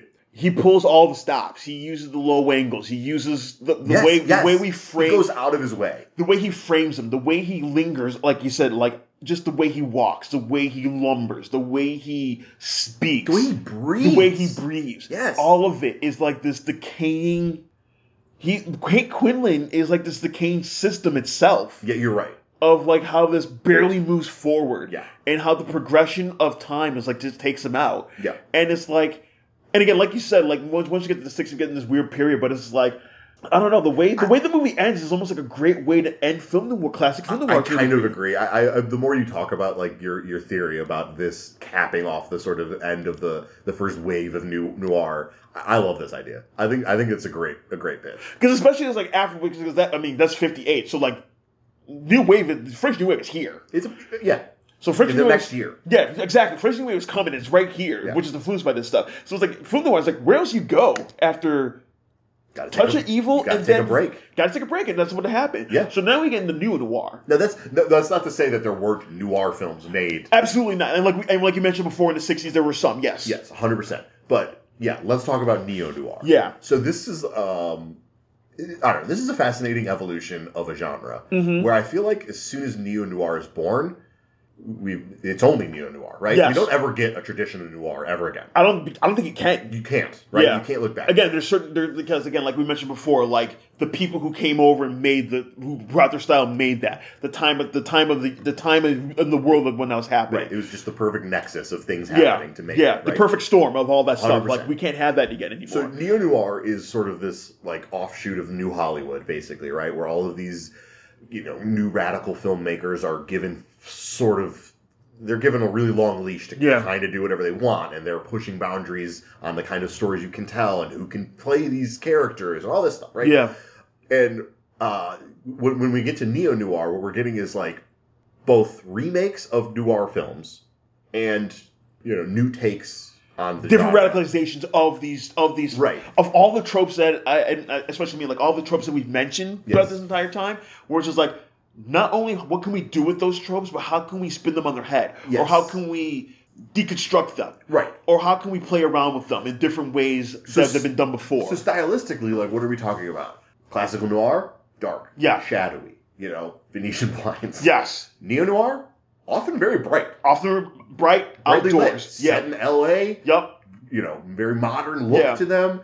Now, that doesn't mean that the films are, happy. No, right? Of course. I mean, but it's a juxtapotion. Exactly. Neo-noir loves that. Neo-noir loves that juxtaposition, that dichotomy of, just because it's in a sunny, sunlit, very happy-looking place doesn't mean the same stuff is still not happening 100%. under the surface, under the underbelly of this city. I think one of the cool things, or any city, really. I think the cool things about neo-noir films is also their sort of shift in what I don't know how to put this. The sort of shifts in what concerns they have in the stories that they're telling, right? So in traditional noir, those are more sociological. Those are movies about systems, about our country, about institutions. when you get to neo-noir, like, that's still there, but they become a lot more, like, psychological, right? Yes. Like, the characters themselves are more interesting. Yeah. They're more... It's more introspective. It's way more introspective. Yeah. You know, the Philip Marlowe yes. of the 70s has so much more going on in his head than the Philip Marlowe of the 40s. Very right? much so. I don't know. These movies rock. They go in all kinds of weird directions. Mm-hmm. What are some neo-noirs you want to talk about? Well, I mean, you mentioned before, and it's funny enough because I've seen it recently twice in I saw it recently twice in like in a week, but Chinatown is the creme de la creme. I think that's noir. probably, like, yeah, if Double Indemnity is the movie that we point to yeah. for classic noir, I think Chinatown is sort of like there are other great neo-noir movies. Like, like you could say, obviously, The Long Goodbye, obviously, is going to be one we point to. Yeah. That's a Shaggy movie. Yes. You know what I mean? That's a Robert Altman movie where people are just riffing in all of the departments. Yes. People are just making shit up. They're just trying to figure shit. Chinatown is the Double Indemnity, where it's like, this is polished, this is beautiful, this is thought out, this is scripted. So, yeah, talk about Chinatown. It's got... This is the best Jack Nicholson performance. You can make a case it is. It's easily, right? Like, you could easily make the case. Yes, yes. I'm just saying, like, that run, and I'm pontificating, but, like, that run he had from, like, Easy Rider to One Flew Over the Cuckoo's Nest. Just insane. Maybe the best run an actor had in Hollywood. Yeah, it's insane shit. You can make a case. Crazy shit. Like, the last details in there, 5 Easy Pieces. Man, 5 Easy Pieces is just... Even Carnal Knowledge is in there. Powerful stuff. Yeah. So the great thing about Chinatown is it doesn't really reinvent the wheel per se. No. As far as like what we just talked about, where it's just like, hey, what if you just construct this? Like it kind of plays the hits. It's actually quite traditional in its plotting. But it is plotting for sure. But it's the approach of his plotting which is radical. Yes. Where you have someone like a Jake Gittes, where traditional main character in a noir story, but he understands enough where it's like, this is something different that's going on from what my experience is. Yeah. He is hired by someone to follow an adulterous husband. And this is what you were referencing earlier, the sort of the smaller case that cracks open the bigger case. Yeah. Prime example. Yeah, so he does that, case is done, easy enough. He gets a call from a woman saying the person you hired was pretending to be me, and that was my husband, who's now dead. I'm gonna hire you to solve the case of what actually happened. I love film noir, man. This I know, is so and it wild just goes, that people do this. Yeah, and it just goes further and further and further down to the point where the biggest star in Hollywood has his nose slit and he has a bandage on his nose for like 60% of the movie at a certain point. Yeah, his face is just covered up. I mean, honestly, it's similar to the Dark Passage thing, where it's like, let's actually take away some of the tools. Right. Yeah. The fact John Huston, the staple of the Maltese Falcon, is playing maybe the most villainous character in any noir movie is in this. Oh, he's up there as like granddaddy. As Noah Cross, where it's just like, what more? Like, what are you doing this for? What more can you have? That's interesting because, like, honestly, that was very deliberate by Polanski. Well, duh. And Robert Towne as well. When I think of noir, I don't actually think of villainy, right? Like, I don't think of, like, them as having, like, great villains. You know what I mean? Like, you really don't know because, like, again, the system, they're up against the system. That's the villain, and you can't beat the system. But that's not to say that there aren't villains in these movies. You know what I mean? The Big Heat has Lee Marvin, who's quite scary. Yeah. This, John Huston. Yeah. It's easily the scariest not scariest, but, like, grandest that any villain has been in noir, right? You know what I mean? Like, it's crazy shit, man. Also, there's just a scene where John Huston is talking to Jack Nicholson, and he's saying, like, "Did you fuck my daughter?" And it's like, I mean, yeah, he actually did. It's kind of crazy. Anyway. Not at that point yet. But no, Chinatown... Oh, shit, you're right. Yeah. You're right. No, but Chinatown is just a great... Man, it's probably one of the top 15 films of all time. So I was like, I'm trying to navigate this delicately. It's a great refresher. Because, like I said, we kind of had that gap between Touch of Evil and when... I don't know when Neo Noir would have started per se. You could probably just like. I don't want to say Chinatown because that doesn't seem right, but you could probably just tag it to Bonnie and Clyde. Probably not to say that Bonnie and Clyde is a noir, right? It's straight up not. It's not. It's a crime drama, but like that's the beginning of the Hollywood New Wave. Yeah, which is how we get to noir, right? Yeah. So like, let's just call it 68. Whatever. Sure. You know, like. But Chinatown is a great refresher. What year is Chinatown? 74. 74. Yeah, same year as Godfather Part 2. And what? Long Goodbye's 73. So that's a year before. Yeah. Yeah, I don't know. It's tough to say like exactly. Sure. But again, I'm just trying to say, like, Chinatown is a great refresher on how the formula works. Yeah. Even when you put it in a slightly different setting, because like you said, it's set in L.A., which a lot of these are. Mm-hmm. But we go to like the orange groves, we see the color, we see the density of the city itself. We see the blue sky, and the it's. We see the blue sky. We see it at nighttime, the neons and the lights and everything like that. We see different homes. We see the scope of L.A. itself, and how all of this is affected. And we also see there's a lot of interiority given to Evelyn Mulwray, Faye Dunaway's character, which we don't get. We usually don't get in traditional film noir. When I think of her, I actually think of her sort of like sitting and thinking, and like reflecting, like in that movie. You know what I mean? Like, or trying to navigate questions where she doesn't want to answer certain questions at a certain point. Which doesn't really pop up in traditional. No, they're very broad characteristics, in those. This one really gives a lot of interiority to Evelyn Mulwray. It gives a lot of, it showcases like Asian Americans that we usually don't see in other places. That's true. Yes, it's the other element of this is like, 58 is Touch of Evil. Let's just go ahead and like call the 60s a weird in between bridge time. What else happens in there that's really important for this to happen? The Hays Code dies, right? So the neo-noirs that are popping up in this time are now able to face sex, violence, and the morality on such a more bald. And of course, if anyone has seen Chinatown, or spoiler for a movie that came out in 1974, that's the big one at Chinatown, where what happened, like what does Noah Cross say? I'm paraphrasing badly, but it's like most people don't have to reckon with the fact that at a certain time, a certain place, people are capable of anything. And that's what a lot of film noir has been about, but has never directly been said like that. It hasn't been able to be depicted legally. Right, for sure. So now these filmmakers are able to show, like, Faye Dunaway's face caved in with a bullet. Yes. You know what I mean? Like, because the fact that her father sexually assaulted and raped her to produce a child. They can just say that. They can just say that. My sister, my daughter, my sister, my daughter. She's my sister and my daughter. Yeah, exactly. I don't know. The neo-noir shit, especially in the 70s, just absolutely rocks because you're able to, like, have fun or get darker than things were, which didn't seem possible when you watch a movie like because it's funny, because it's like, it's not literally darker like film noir was. Literally brighter. It's literally brighter, but it's like the morality, like you said, the narratives, like you said. You can just say the thing. Exactly. Because like I said before, film noir, the external match the eternal.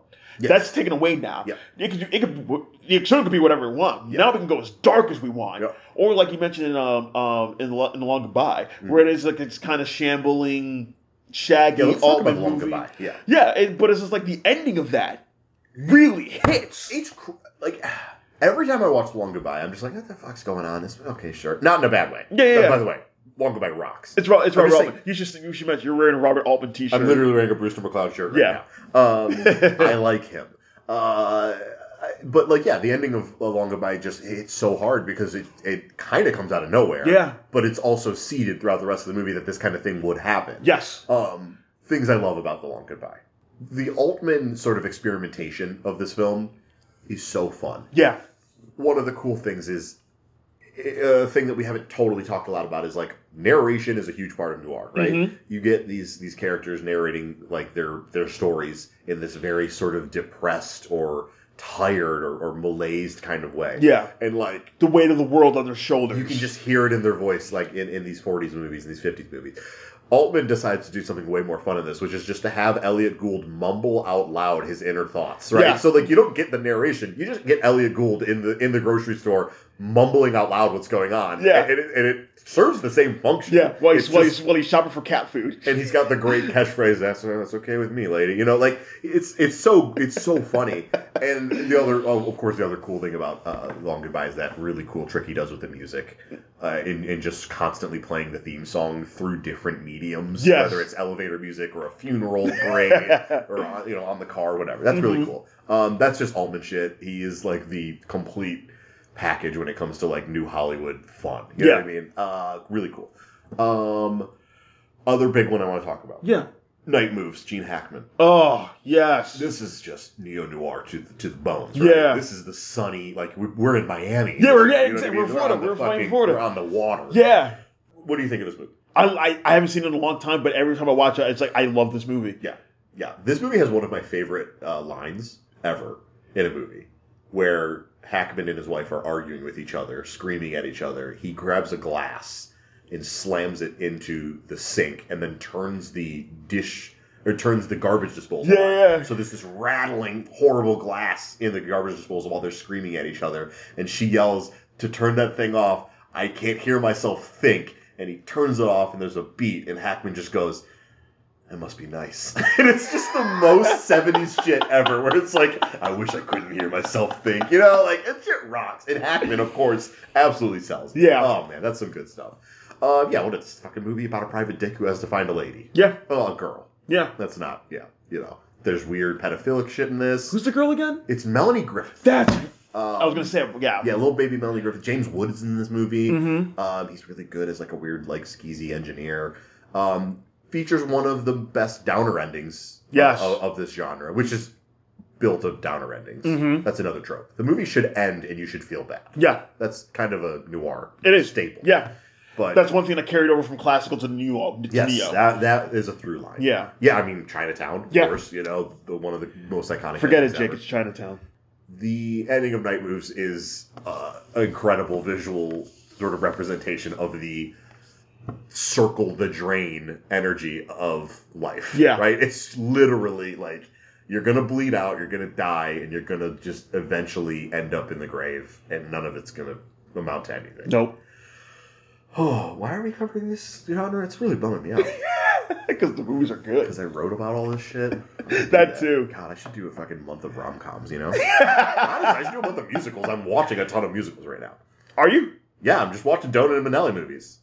That's all I'm watching right now. Fun. Donen and Minnelli. That's it. It's great. I had to come out of Noirvember and really pick myself back up. That's why I watched Brigadoon the other day. Because that's the funny thing where it's just like, again, this might be a case where film noir is not a genre per se, a style. Because like we mentioned before, like after neo noir hits, we can't really go back to classic noir. No, because everything you're doing from neo noir and forward is a commentary on film noir. No matter what, even if you try to like backpedal, right? Yes. If you try to say like, okay, I'm actually going to make the most traditional thing possible, that is an exercise. Which Steven Soderbergh did with The Good German. That's a film noir, which is like, I'm going to. You're kind of right, but that's literally what he said. Like this is no. I mean, just mean like that is the experiment. Oh yes, yeah, exactly. About, it's an right? experiment where it's like, what if like Soderbergh's like, what if I use the cameras like he used back then? Mm-hmm. I'm going to use the stock they used back then. It's a choice, and it's like, so it's not really a film noir. It's a pastiche. Exactly, it's a pastiche of a film noir.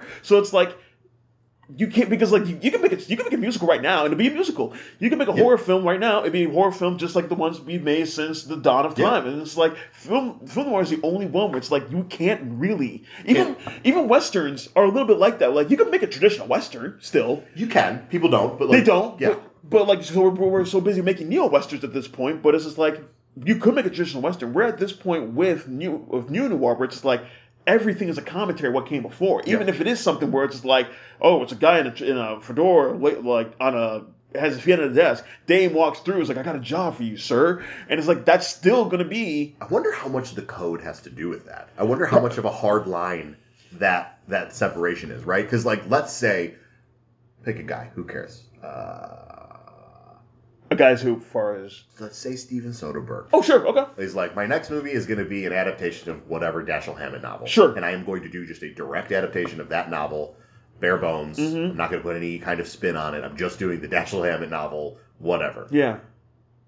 No matter what he does, that's neo-noir, right? Yes. That doesn't matter. Right. And I also think it's because the way the audiences react to it will be different than what has been before as well. Yeah. And also it's the thing, like, I know this is like a rule of thumb where it's just like, every period piece is not a commentary of the period, it's the period of what time it's made. 100%. Yeah. So even if Soderbergh did make that movie, like that's his next one, it will still be a commentary. It's reflective. It's reflective, exactly. Yeah. So it's kind of hard to make that interesting in those regards. Yeah, it is interesting. I like it. Even something like and if we want to talk about the film noirs, even something like Brick, Ryan Johnson's Brick, is a neo-noir. Mm-hmm. It's set in a high school, but it's a commentary of what if you took a film noir and set it in a different setting than what it's usually done. Yep. So even that's a commentary. Yep. So yeah, 100%.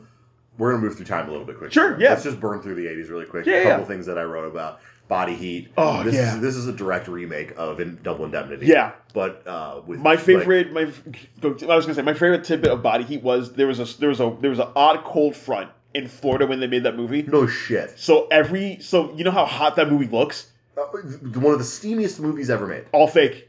That makes it better. Yeah. That makes it more impressive. It's one of those ones when I learned about that, I was like, you got it, kidding me. That is a movie that's so steamy and hot that, like, you can see condensation on the lens. Like, it's crazy. Yeah. This is just, like, a horny, erotic thriller take on Double Indemnity. Yeah. Where, like, you know, I wrote in my thing, like, instead of, you know, Barbara Stanwyck leading Fred McMurray around with her anklet, it's Kathleen Turner grabbing William Hurt's cock and dragging him into the bedroom. Basically. Literally. No, not basically. Literally. Literally. Yeah. But it's just basically as a whole. But it's just like, God, Kathleen Turner's so good in this movie. But I was gonna say basically because like Bill Hurt's character is way dumber. He is way dumber. That's true. That is a big. Well, I mean, is that a product of just like the movie being dumber too? You know what I mean? Probably. You know, like I love that movie, but like I do too. Larry Kasdan's not like a top shelf guy, right? You know, he got lucky with that one. Yeah, he's not. Listen, I don't know if anyone could work on like prime Billy Wilder's level, but he's not. No. Time has shown that is not true. Yeah. Who Framed Roger Rabbit? Yeah, absolutely. I added this one in because obviously it's like a silly cartoon movie, right? But no. I'm just saying, like, it is. There's silly cartoons in the movie. There are, but it's not a silly cartoon. But like the plot of this movie, is it's Chinatown basically. It's Chinatown, and not in a way where it's like they dumbed it down for kids. No, this is a movie about like transportation departments like being corrupted by people. I hope I get this right. There's a story where they're going to do the sequel to Chinatown. It just fell apart. Okay. So they basically repurposed that script for this. That's hilarious. Yeah, you can tell. Yeah, like. As silly and zany and childish as this movie is, the plot still ends up being like hairy, drunk Bob Hoskins being like, oh, God, they're taking out the red line. Like, it's so, like, crazy how adult, not like the humor or whatever, just the story. You know what I mean? Just the plot of the movie. Yeah. There's also just like great like one-liner sort of like noir stuff. Yeah. That comes from people like Betty Boop. Yep. It's such a cool movie. And of course the whole aspect of Jessica Rabbit as the send-up of the femme fatale. I mean, I'm drawn this way. I'm not bad. I'm just drawn this way. It's so good. Which can you apply to any classical film noir, a femme fatale in a film noir. Yeah. Like, of course this is like a... It's not even a spoof, really. It's just not, sort of... I don't think it's an homage. Send-up is sort of... homage is more the word, because it's not like taking the piss out of noir. Not at all. It's not making fun of noir. Not at all. It's very loving. Yeah. And it's very, like, straightforward. Yeah. It just happens to star a cartoon rabbit. Yep. What a good movie this is. Very good movie. That's kind of all I want to talk about with the 80s. Okay. We can get back to Devil in a Blue Dress. Yeah. Yeah, so this is one of the... Why we didn't have, like, 5 of these as a crime? There are now, in my opinion, 3 franchises. No, 4. There are now 4 franchises that should exist that don't. Devil in a Blue Dress should be at least 3 movies. The Nice Guys, we all know. Yeah. Give me another one. Yeah. John Hamm, Confess Fletch, what happened there? That was a good movie. That was a good movie. We should have 3 of those. Yeah. Even if they just go to Peacock or whatever. Just come on. Yeah. Come on. That costs you no money to make. And 4? Honey Don't. I want more Honey Don't. I want more Honey Don't. Which is a good neo-noir. It's a good neo-noir. Yep. We don't have to get into that. Yeah, but Devil in a Blue Dress is an absolute fucking banger masterpiece. Mm-hmm. What's great about this movie is obviously that it's like the rare sort of depiction of a black man in a noir film. Yeah. Right? Centered around a black man. Yes. Yeah, you're right. Not a movie where like a black guy shows up. Yeah. It's centered around a black man. And instead of just like, I don't know, I think it's a great movie because like, instead of it being like, what if we made a noir starring a black detective? It invests so much energy into being like, yeah, okay, but what would that guy's life be? Right. What would the people around him say to him? Yeah. How would he react to the racism? Yep. How would people be racist towards him? Like, and it's set in what, like 40s? Yeah. Like post-war, because he's just come from the war. Yep. Easy Rollins, again, one of the great fucking names. And And it's Denzel at his absolute hottest, tracking down 90s Denzel. Jessica Biel's? Jennifer Beals? Oh, it'd be Jennifer, yeah. Jennifer Beals. Yeah, it's just... Jessica Biel is way further, yeah. Yeah, you're right. I don't know. What do you want to say about this movie? I fucking love this thing. I haven't seen this in a long time, but no, it is something where there's such care into... Again, it's such care to what neo-noir can do when you open it up. Exactly, yes. Where, not even just everything you said as far as, like, all that goes, but, like, everything Don Cheadle. Like... Scary. Yeah. Scary guy. Yeah. And it's just like, again, it is a period piece, but let's talk about the 90s. So it's like you have, so you're like, even that and the Two Jakes, the sequel to Chinatown that comes out. I did, and it's been on recently a lot for some reason. It's not great, but it's still interesting to watch. Yeah. There's still a lot to take away from it. But it's just interesting how it's like, it's got that 90s look. It's got that 90s feel. I mean, hell. And I'm sorry, I'm branching away from Devil in a Blue Drip, but I just haven't seen it in a while. But like 2 years after that, LA Confidential hits. Well, that's one I almost consider putting on because like the two of those movies are kind of in conversation. Absolutely, with me, you know what I mean? Absolutely. Just set in the same time frame. Yeah, and they kind of look the same. Exactly. They have that beautiful 90s studio look. That's why I mentioned it. So good looking. Yeah, that's why I mentioned it. Where it's just like you had that 90s studio look. Where again, it's different from the 40s. It's different from the 50s. It's different from the 70s. It's different. Well, the 80s kind of codified this, but it's a little different from the 80s as well. But it's just like, man, what happens when you just kind of cultivate an entire film of a genre or style around someone that you just haven't done before? You just haven't done and that. Especially when it's someone who's probably the best actor of his generation. Oh, yeah, 100%. Yeah. At the peak of his like powers and hotness. You know what I mean? Just him in that white beater, just like... I was going to say the white beater, man. Like, come on. Again, his name's Easy Rollins. What more do you need? 3 more movies. That's what I needed. Yes. One of the great crimes, in my opinion, is that movie didn't get a sequel. It's kind of... Inside Man should have been another... Actually, we did get a second one with Ray Seahorn. Not great, but we should have got a real one. A real one. Yeah. I hear what you're saying. Okay, some other shit we gotta talk about. Yeah. Let's we can just move into 2000s a little bit. Sure. Nightcrawler. Yeah. Right? Mm-hmm. This is a great way to utilize noir, which is a thing that was born in the 40s, to speak directly to the moment. Yeah. Right? This is not looking back at the past to speak to the moment. This is just looking in the mirror, which is one of the great scenes from the film. I was going to say that he shatters. Yeah, that he gets really mad at. Yeah. Just a movie about a lunatic. Basically.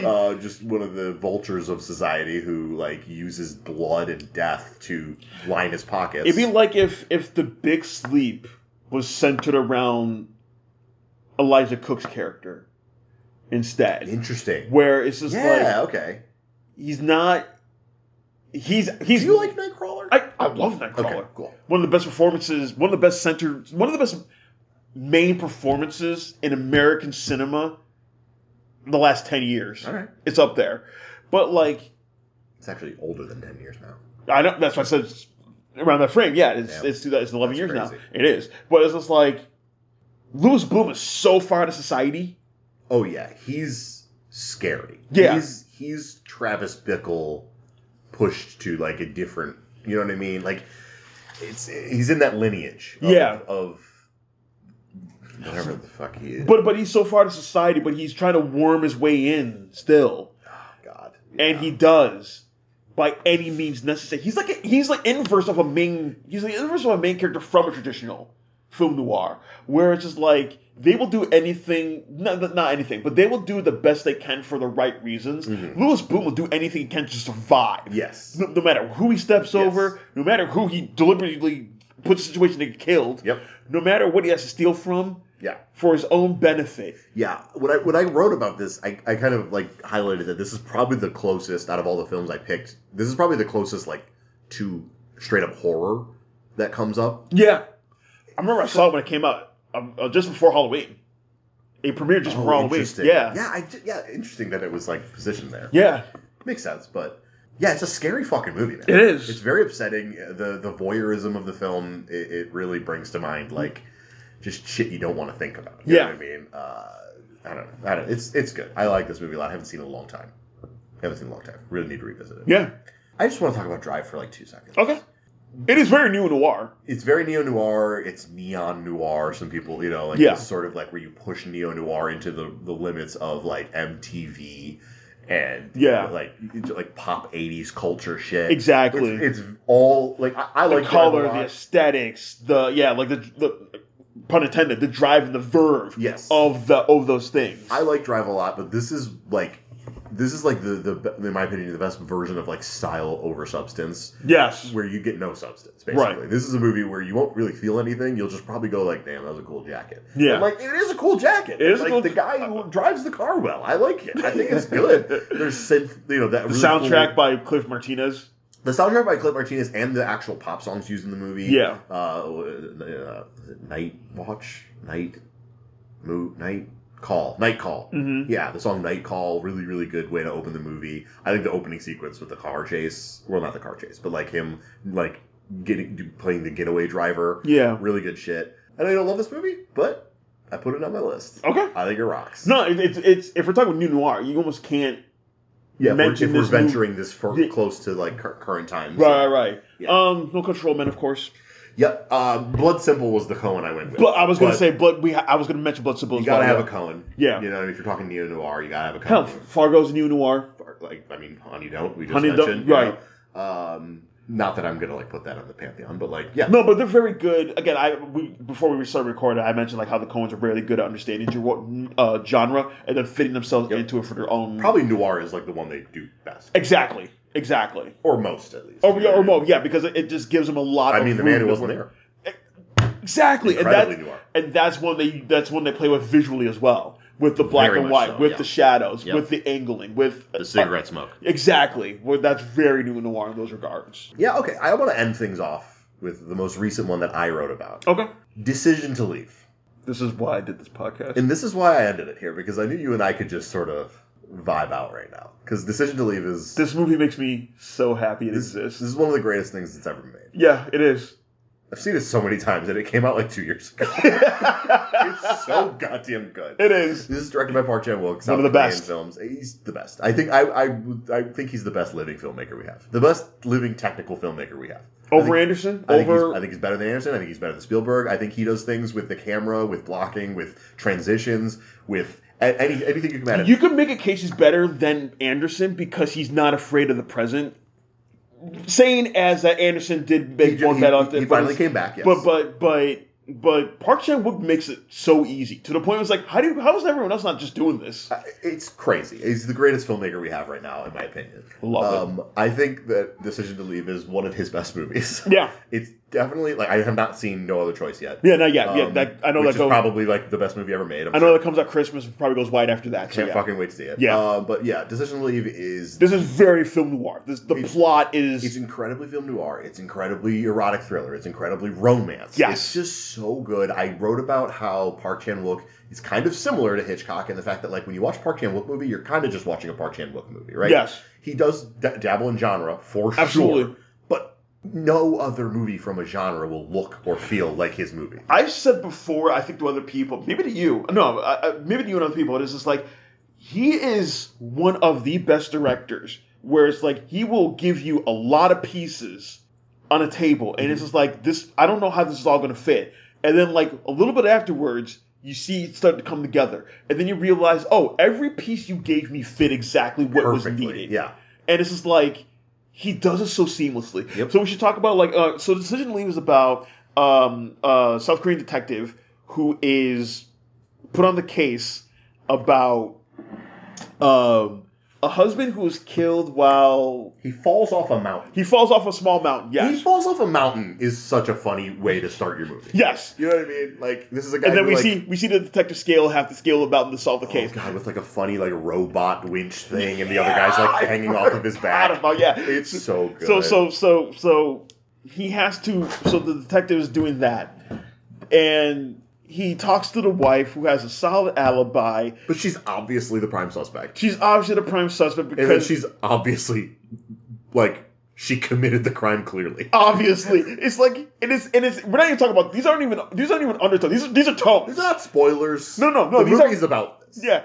These aren't tones, like, these are just tones of the movie. And it's to the point where the detective is following the wife around, and she is stalking him in return, and they start this cat and mouse, as the cat's on the table right now, this cat and mouse, like, I wish you guys see what I'm doing with my hands, but this cat and mouse, like, rotating. It's doing a sort of yin-yang whirlpool thing. Yeah, kind of. Yeah. So this is like, but they're kind of encircling each other while getting closer and closer at the same time where they're falling in love with each other. Even though he understands it's like, I shouldn't fall in love with the main suspect who clearly did this somehow.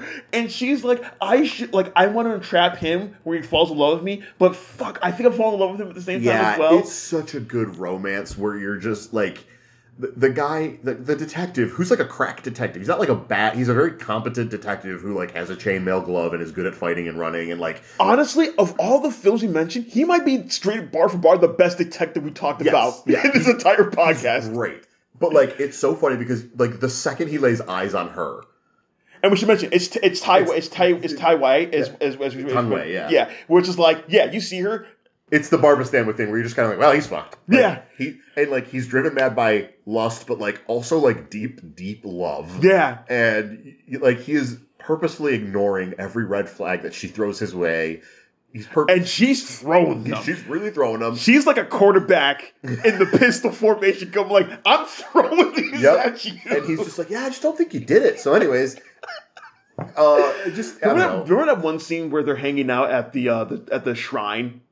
Just between them, and it's like, dude, that's the movie almost stops being like, here's a romance for you. We're gonna keep going, but here's what this is. God, it's such a good movie. Also features one of the great downer endings, but like, yeah, I don't know. This thing just like rips so hard. It's funny. Yeah, it's hilarious. It's extremely funny. Yeah, which is like every Park Chan-wook movie. It's extremely funny. Yeah, I don't know. Decision to Leave fucking rules. The ending. The ending is devastating and romantic. It's so romantic. It's heartbreaking romantic. It's like one of the most poetic like things you've ever seen. Yeah. No, but I just love the point where it's just like he gets so consumed in the case, it's affecting his own marriage. Right, which he's got like they both sort of his actual marriage is one of the funniest things I've ever seen. Yes. Is where he's just like, yeah, I'm like a weekend husband, and she's like, that's fine. Like it's so weird. But like he gets so affected by the case, but doesn't the marriage end? I don't know. I don't remember. So, but like he moves to another town. He lives in another town. You know, I'm saying like he moves to another town. He lives in another town. Yeah. And she follows him. Okay, I wasn't gonna get this deep into the plot, but yeah, I kind of the case is essentially resolved like halfway through the movie. Yeah. And then like he's like, well, I guess I let her get away with it. What the fuck? And then he moves to another town to become like a cop in another town. Another murder happens, and then she shows up, and he's like, you did it again?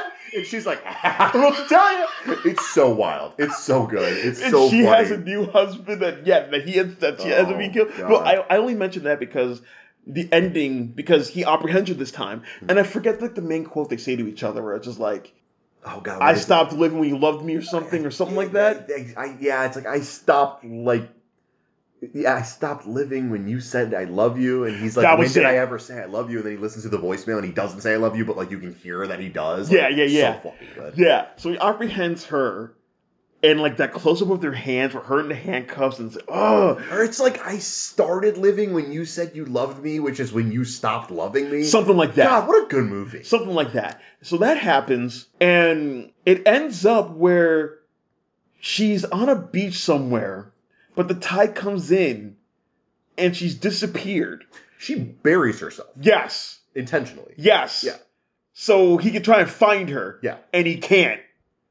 And the end of the movie is her. The end of the movie is him running around this beach trying to find her. And he's beneath her feet. Yeah, and the movie ends, and it's just like, what? What a good movie. I love Decision to Leave. That was also one of the great cell phone movies. Yes. Again, that's why we're talking about Park Chan-wook as far as like Paul Thomas Anderson and all that stuff. But no, he just makes it easy. Because like when you watch a lot of movies recently, it sucks how we have to look at screens on screens. Yeah, it really does. The TikTokification of cinema really pisses me off. Yeah. But like Park Chan-wook is like, and I heard he does it again when there's no other choice, but he makes it look engaging, vibrant. He knows how to draw relative. He knows how to draw humor out of it. Draws humor out of it. Yeah. Draws your eye to what you need to look at specifically, and it's crazy. And it's not like he like.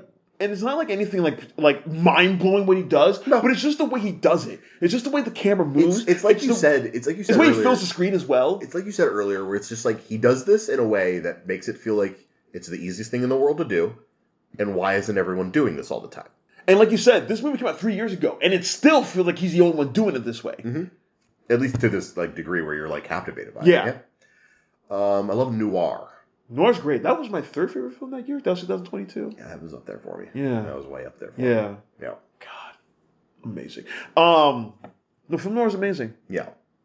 Because again, it does something. That's what great genres do. Oh, I mean, not great. All the genres in their specific greatness do, where they can do something specifically that the other genres can't.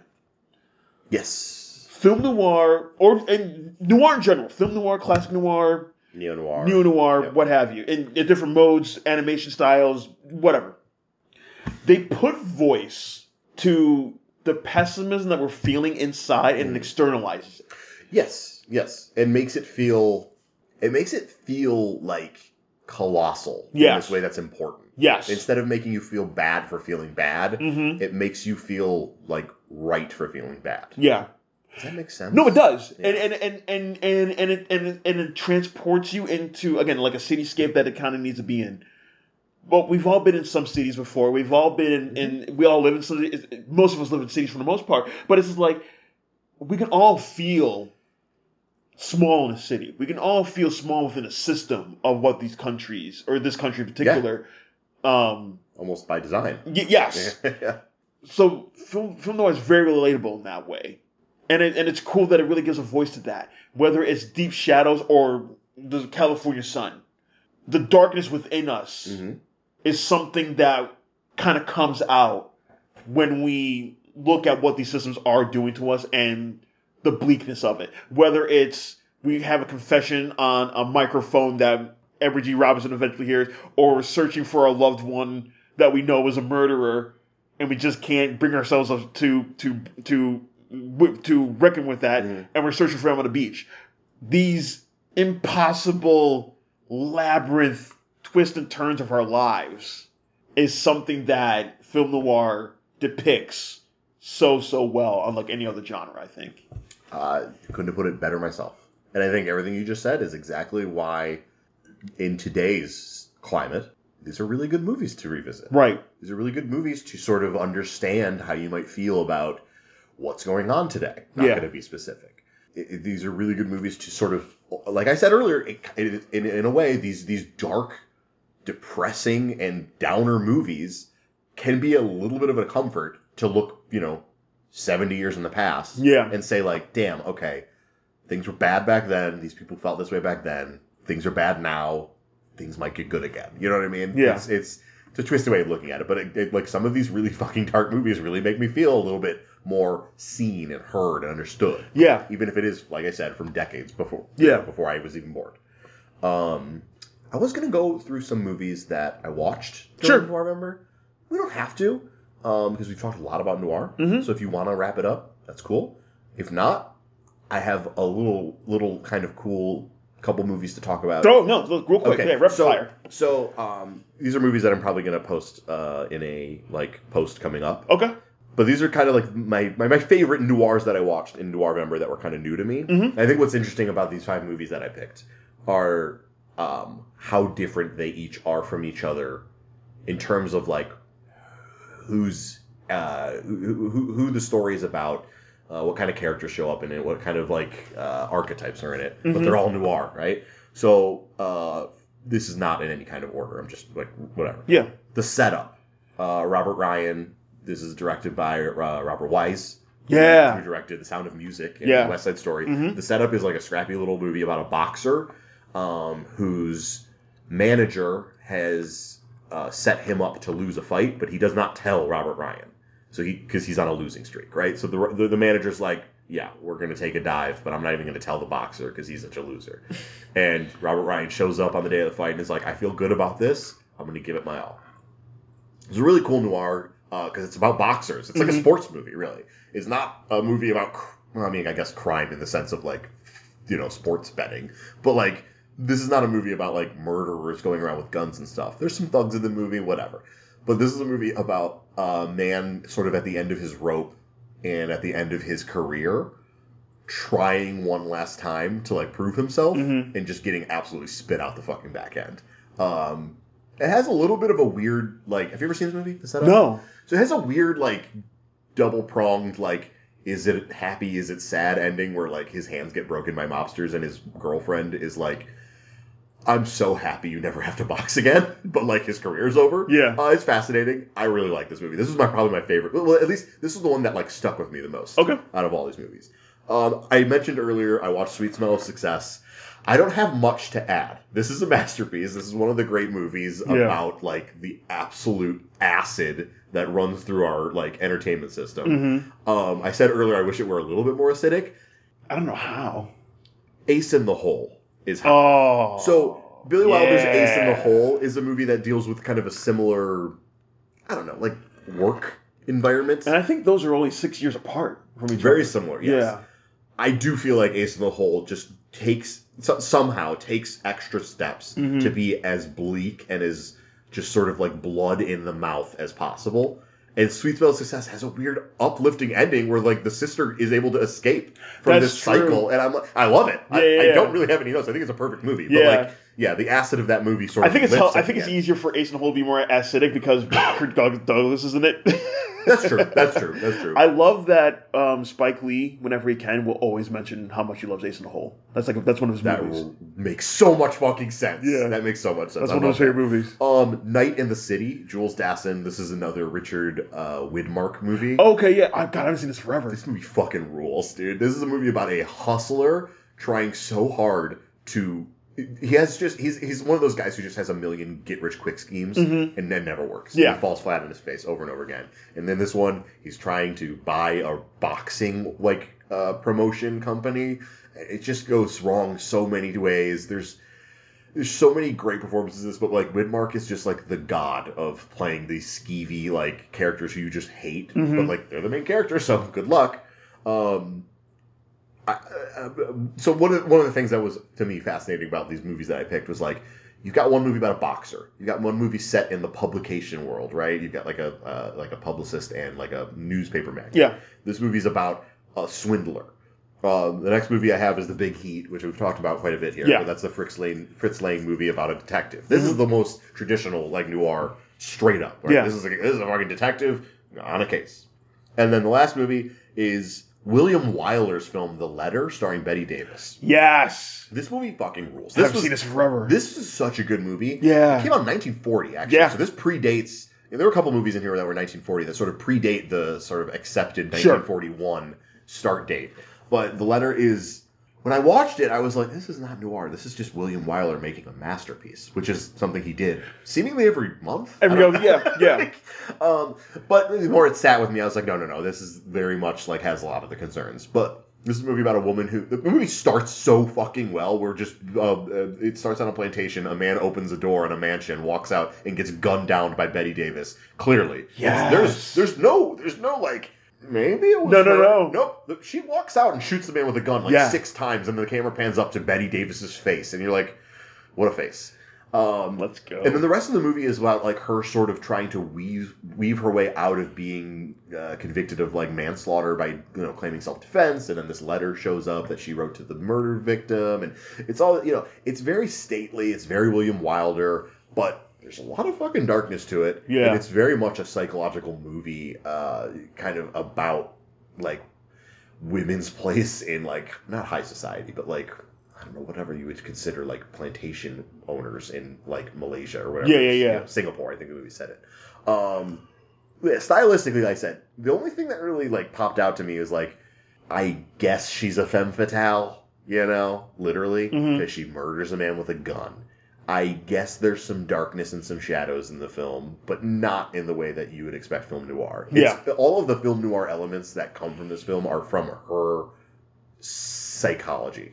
This is a fucking rock and roll movie. But anyways, like I said, that differs completely character-wise from all these other movies. You don't need a private dick and, a gangster's mall. Yeah. You don't need all that stuff. You can make a movie about a boxer at the end of his rope or, a con man or a woman who guns a man down. That can be film noir. Yeah. It's interesting. You can do a lot with this genre. I was also thinking just like 3 other ones off the top of my head. Like, Yes, let's go. Otto Preminger's Laura from 1944. I mean, what a good movie. He wrote a good movie. A Gene mystery, yes. A mystery about a woman who seemingly died comes back to life and what's the guy? Oh, Dana Andrews has to figure out what the hell's going on. Yes. Really good in that Really those good. regards. Really good. Mildred Pierce, Joan Crawford. Classic. Yeah. Michael Curtiz kind of could do anything. Yeah. Noir is one of the things he could do really well. Yeah. Joan Crawford is incredible in this. Yeah. This is I think another cool thing about noir is it gave women roles where they got to do some weird shit. Yeah, that's true. You know, like this like opened like even beyond just the femme fatale, but like, you know, the 2 female characters in this movie are so like there's so much depth between the 2 of them. Even Eve Harridan as Joan Crawford's best friend. You're right. Has pretty good texture to her as well, and she's always funny. Everything she says is hilarious. Would you consider Uncut Gems a film noir, a new noir? Oh, that's a really good question. I guess if you had to put it in a genre, you know what I mean? Mm-hmm. You could. I mean, shit, I just talked about Night in the City, and that is the same character. Yeah. That is a guy desperately searching for a way up the ladder. Yeah. And it just backfiring in his face at every turn. Yeah. I don't see why not, man. Make a case. At the very least, he is a textbook noir character. Yeah, absolutely. You know? Again, all the twists and turns and everything he does. Yeah. Julia Fox. Femme fatale. Yeah. I mean, shit. That ending's very, very noirish. You're not wrong. I don't see why not. Is Good Time? I think you make a case for that too. Probably even more so, right? Maybe. I You guess, make a case for that too. You know, jury's out on Marty Supreme. We'll see. We'll see. But Jay, that's all I got for Journey into Film Noir. Well, shit, we were going to talk about other stuff, but I don't think we need to. Yeah. We talked so much about Film Noir. I never want to think about it again. No, I'm just kidding. I'm going to fucking put Mildred Pierce on when I go to bed. I can't wait. Fuck yeah, dude. All right. So where can I find everything on this? Okay, so on Instagram, we're at Midwest_Kino, which has links to our Substack, which I think is midwestkino.substack.com. Do you want to look it up real quick? Yeah, I can look it up real quick, and I could just edit this out later. It wouldn't be a cool podcast if I didn't say stuff like, I'll just edit it out later, you know? Yeah, that happens. Yeah. Substack.com/@MidwestKino. Okay. Kino. Okay. I chose Midwest Kino because it sounds like Midwest emo. Oh. Yep. That's all. Because I used to post like emo shit on my Instagram. But now I don't. Now I post shit like, oh, did you know that like Juzo Itami was murdered by the Yakuza? That's pretty crazy. That's crazy. No one talks about this enough. Juzo Itami got thrown off a building and he got murdered by the Yakuza. He made Tempopo. What's going on? No one talks about this. I'm going to say that's a great way to end the podcast. All right. Thanks for listening, everybody. Thank you. Goodbye.